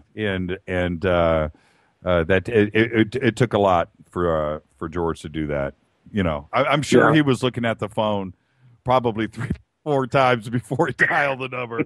Do I actually really want to do this? But yeah. There you go. So, he's probably looking at the phone and looking at Twitter going, oh, dude. Hey, you know what? He just went up a notch. I've always respected George. I've never said anything about George. It's one thing that people need to understand about doing this kind of show night after night after night. It is not easy. It's a lot of work. No. It's a lot of prep. It's a lot of research, and you are doing this night after night after night. And anybody that does a show, I don't care what you're talking about. It could be anything. It could be sports. It could be health. It could be whatever it is. It could be love, whatever. It is a tough thing to do night after night after night. So I respect anybody that does it. So what'd you think? What'd you think about Jason tonight? I think he lit it up. That was an awesome show. Every time I've seen or heard Jason, it's always good info. And I know Eugene will say, oh, this is old stuff. Yeah, some of it was, but not everybody's heard it. Not everybody's an old hat at this. So, expect some things to be gone over again, But, one of the things that always has fascinated me, and it's been brought up several times, is the vitrification on the stone. Yeah, and the thing is with Jason and Ancient Aliens in general, and it goes back to Von Daniken, and I really mean this. Every day that goes by, it looks better and better, and I understand all the memes and the stuff with Sukalos online, it must be aliens. I didn't get my car washed today. Oh, it must be aliens. I get that. I really do. I understand it. But as time moves forward and we're just getting smarter and we're learning more and more, I'm just telling you, it looks like Von Daniken is right. I've always believed it, but I just feel better and better about the knowledge and the position that. And Von Daniken has always stuck to his guns, and he's never tilted exactly. back. And one thing I don't know if it will blow your mind or not, but a dark little secret of mine, I read Chariots of the Gods before I read the Bible. Okay. And Chariots of the Gods actually got me interested in reading the Bible when I was a little kid, just to see what the heck he was talking about. Yeah, it's cool to cross-reference the two. You can almost go page for page. Yeah, absolutely. And you just made me think. I think I might have done the same thing, even though I don't talk religion on this show. But as far as pounding the Bible, like page, just skish, and going through it, I did. I'll say this right now. I'll say this for everybody. It's not that big of a deal, really. But I was probably 20, 21 years old, and I had a Bible and that I had carried around, but never read it. Well, what I mean is never read it. So never really got in there. Yeah. So one summer, I started page 1, Genesis, and read every single page all the way to the end, flipped it over, and read it again. And I did it 3 times. It took me a summer. It took me like 3 months to read it. You know why I wanted to read it? I wanted to know what other people were talking about when they referenced something. And I wanted to have some point of reference for myself too as well. Just so I had some kind of, because nothing bothered me more than somebody that said that they had read it when they probably hadn't, and they wanted to act like they had that knowledge. So I wanted to go. I just wanted to treat it as a novel. I wanted to treat it just as a book, not as some religious thing. I just wanted to know what everybody else was talking about, and I did it. Now, I did that when I was 20. When I read Chariots of the Gods, I was like 8. Yeah. What's really funny is when I think it's actually the last time my parents let me go to Sunday school was Jonah and the Whale. And next thing you know, the ladies in Sunday school brought me out, and I was in tears. My mom was asking, what the heck is going on here? And I'm like, there's this man who's eaten by a whale. I'm in tears. But later on, reading into it, describing the ribs as brass and stuff like that, then I looked at it, and this was about I don't know, 8-ish, 10 years old, something like that. And I saw a schematic of a submarine. And I was sitting there, I look at it, I was reading the description, and I look at this schematic of the submarine like it's some Time Life book, and I'm like, could have been a submarine. Hey. I always made that reference in my tiny little mind when I was 5 years old, 6 years old, 7 years old. I had always connected. It's funny that you say that, because I made a weird connection with Jules Verne and 20,000 Leagues Under the Sea. Yeah. And that right there. Right. And I had always thought that submarine looked what's the word that I want to use? Biological. It looked You know what I'm saying? It looked kind of like a biomechanical. Yeah, like a fish. Like a Geiger picture. Yeah, totally like a Geiger picture. Actually, it's a good alien reference. And I had always done that when I was a kid. I had always thought that was a submarine. Well, what's funny is the last plane flight I was on, I'm sitting there on the good old cattle train Southwest Air, and I'm looking at the paneling and the way it arches up, covering up the fuselage and everything on the inside. I'm looking at it, I'm like, there's that rib cage motif. What do you think? Just the way the panels looked, it reminded me of a rib cage. Now, before I let you go, because we're at the end of the show. You know that I'm going to have Clyde and I are going to do the simulcast tomorrow, and one of the things that we're going to talk about is these planes. Apparently, nobody knows how to fly anymore, and we forgot how. Yeah, I don't get it. I don't understand why there are issues now, and I'm serious when I say I don't know if I would fly tomorrow. I really don't. I don't know if I would get on a plane tomorrow. I certainly wouldn't fly to Europe, and I just wouldn't do it. But anyway, God, no. What do you think is going on? What's you travel a lot. You just flew. What do you think is going on with our ability to pilot planes these days? Well, let's just put it this way. The two best ways, actually, let's do it this way. 3 ways. Best 3 ways to pacify people. 1, kill their communication. 2, kill their travel. 3, kill their education. That's the best way to subjugate any population. Okay, you just freaked me out. You just totally freaked me out. So, okay, so which one are we? It could be any we're one still of the... able to communicate, because communication, you don't necessarily need to travel someplace in order to make their money. You just need to be able to tell them what to do. Right. We've already killed education. We've been watching that go down for 10, 20 years. Right. And one of the ways we've been able to kill education is through financial means. Right. So if you make everybody scared to travel, just like September 11th, well, then people aren't really moving around too much. You can keep them in fairly central locations.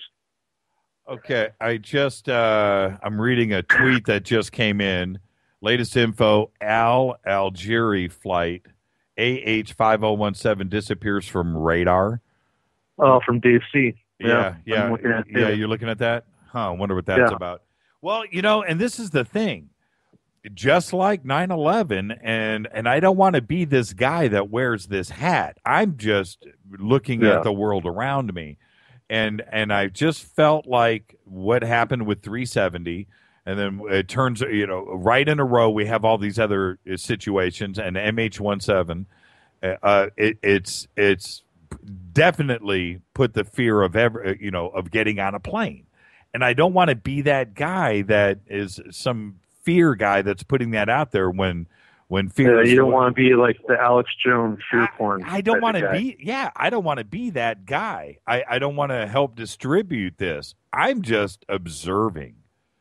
Yeah. Well, if it looks like a duck, it quacks like a duck. All right. It's more than likely it's a duck.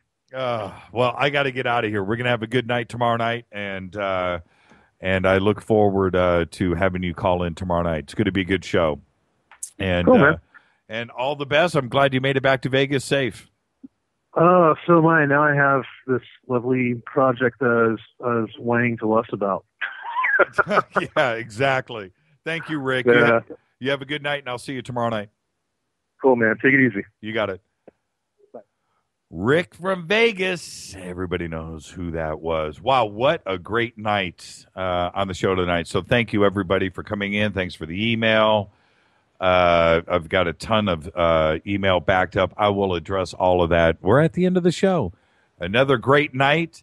The thing is about with tomorrow night, I had brought this up last week, and it's Steve Quayle had reported on stevequell.com. You can go and check it out. And if you remember this from last week, it was this. He says, severe jamming of the U.S. Global Command Frequency 11,175 now ongoing, begin within the last few hours and continuing, being heard by multiple ears around. It's a strong buzzing signal composed of two peak signals. Jamming like this only occurs in wartime. Hawk got to listen to this and let him hear over the phone. I wanted to. So this is the post. And then he goes on about a second frequency, 13,200, 13.2 kHz. So they are moving to jam according to propagational use to prevent usage of high-frequency commands. So when this post happened, 17 happened right after that. I'm not saying that it's connected, but it's everything else that has happened right in a row.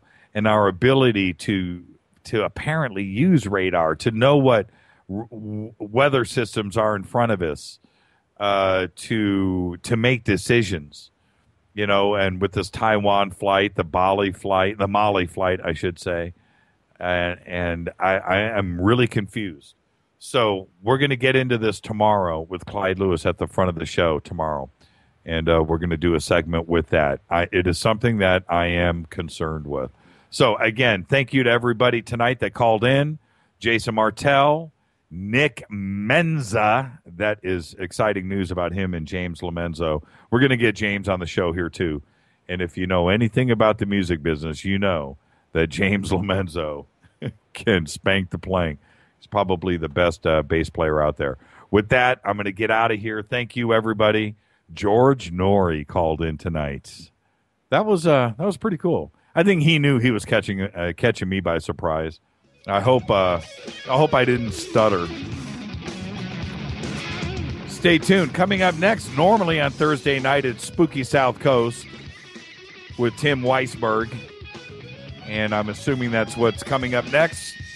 Special thanks to Keith Rowland and Art Bell. Fade to Black's executive producer is Rita Kamarian.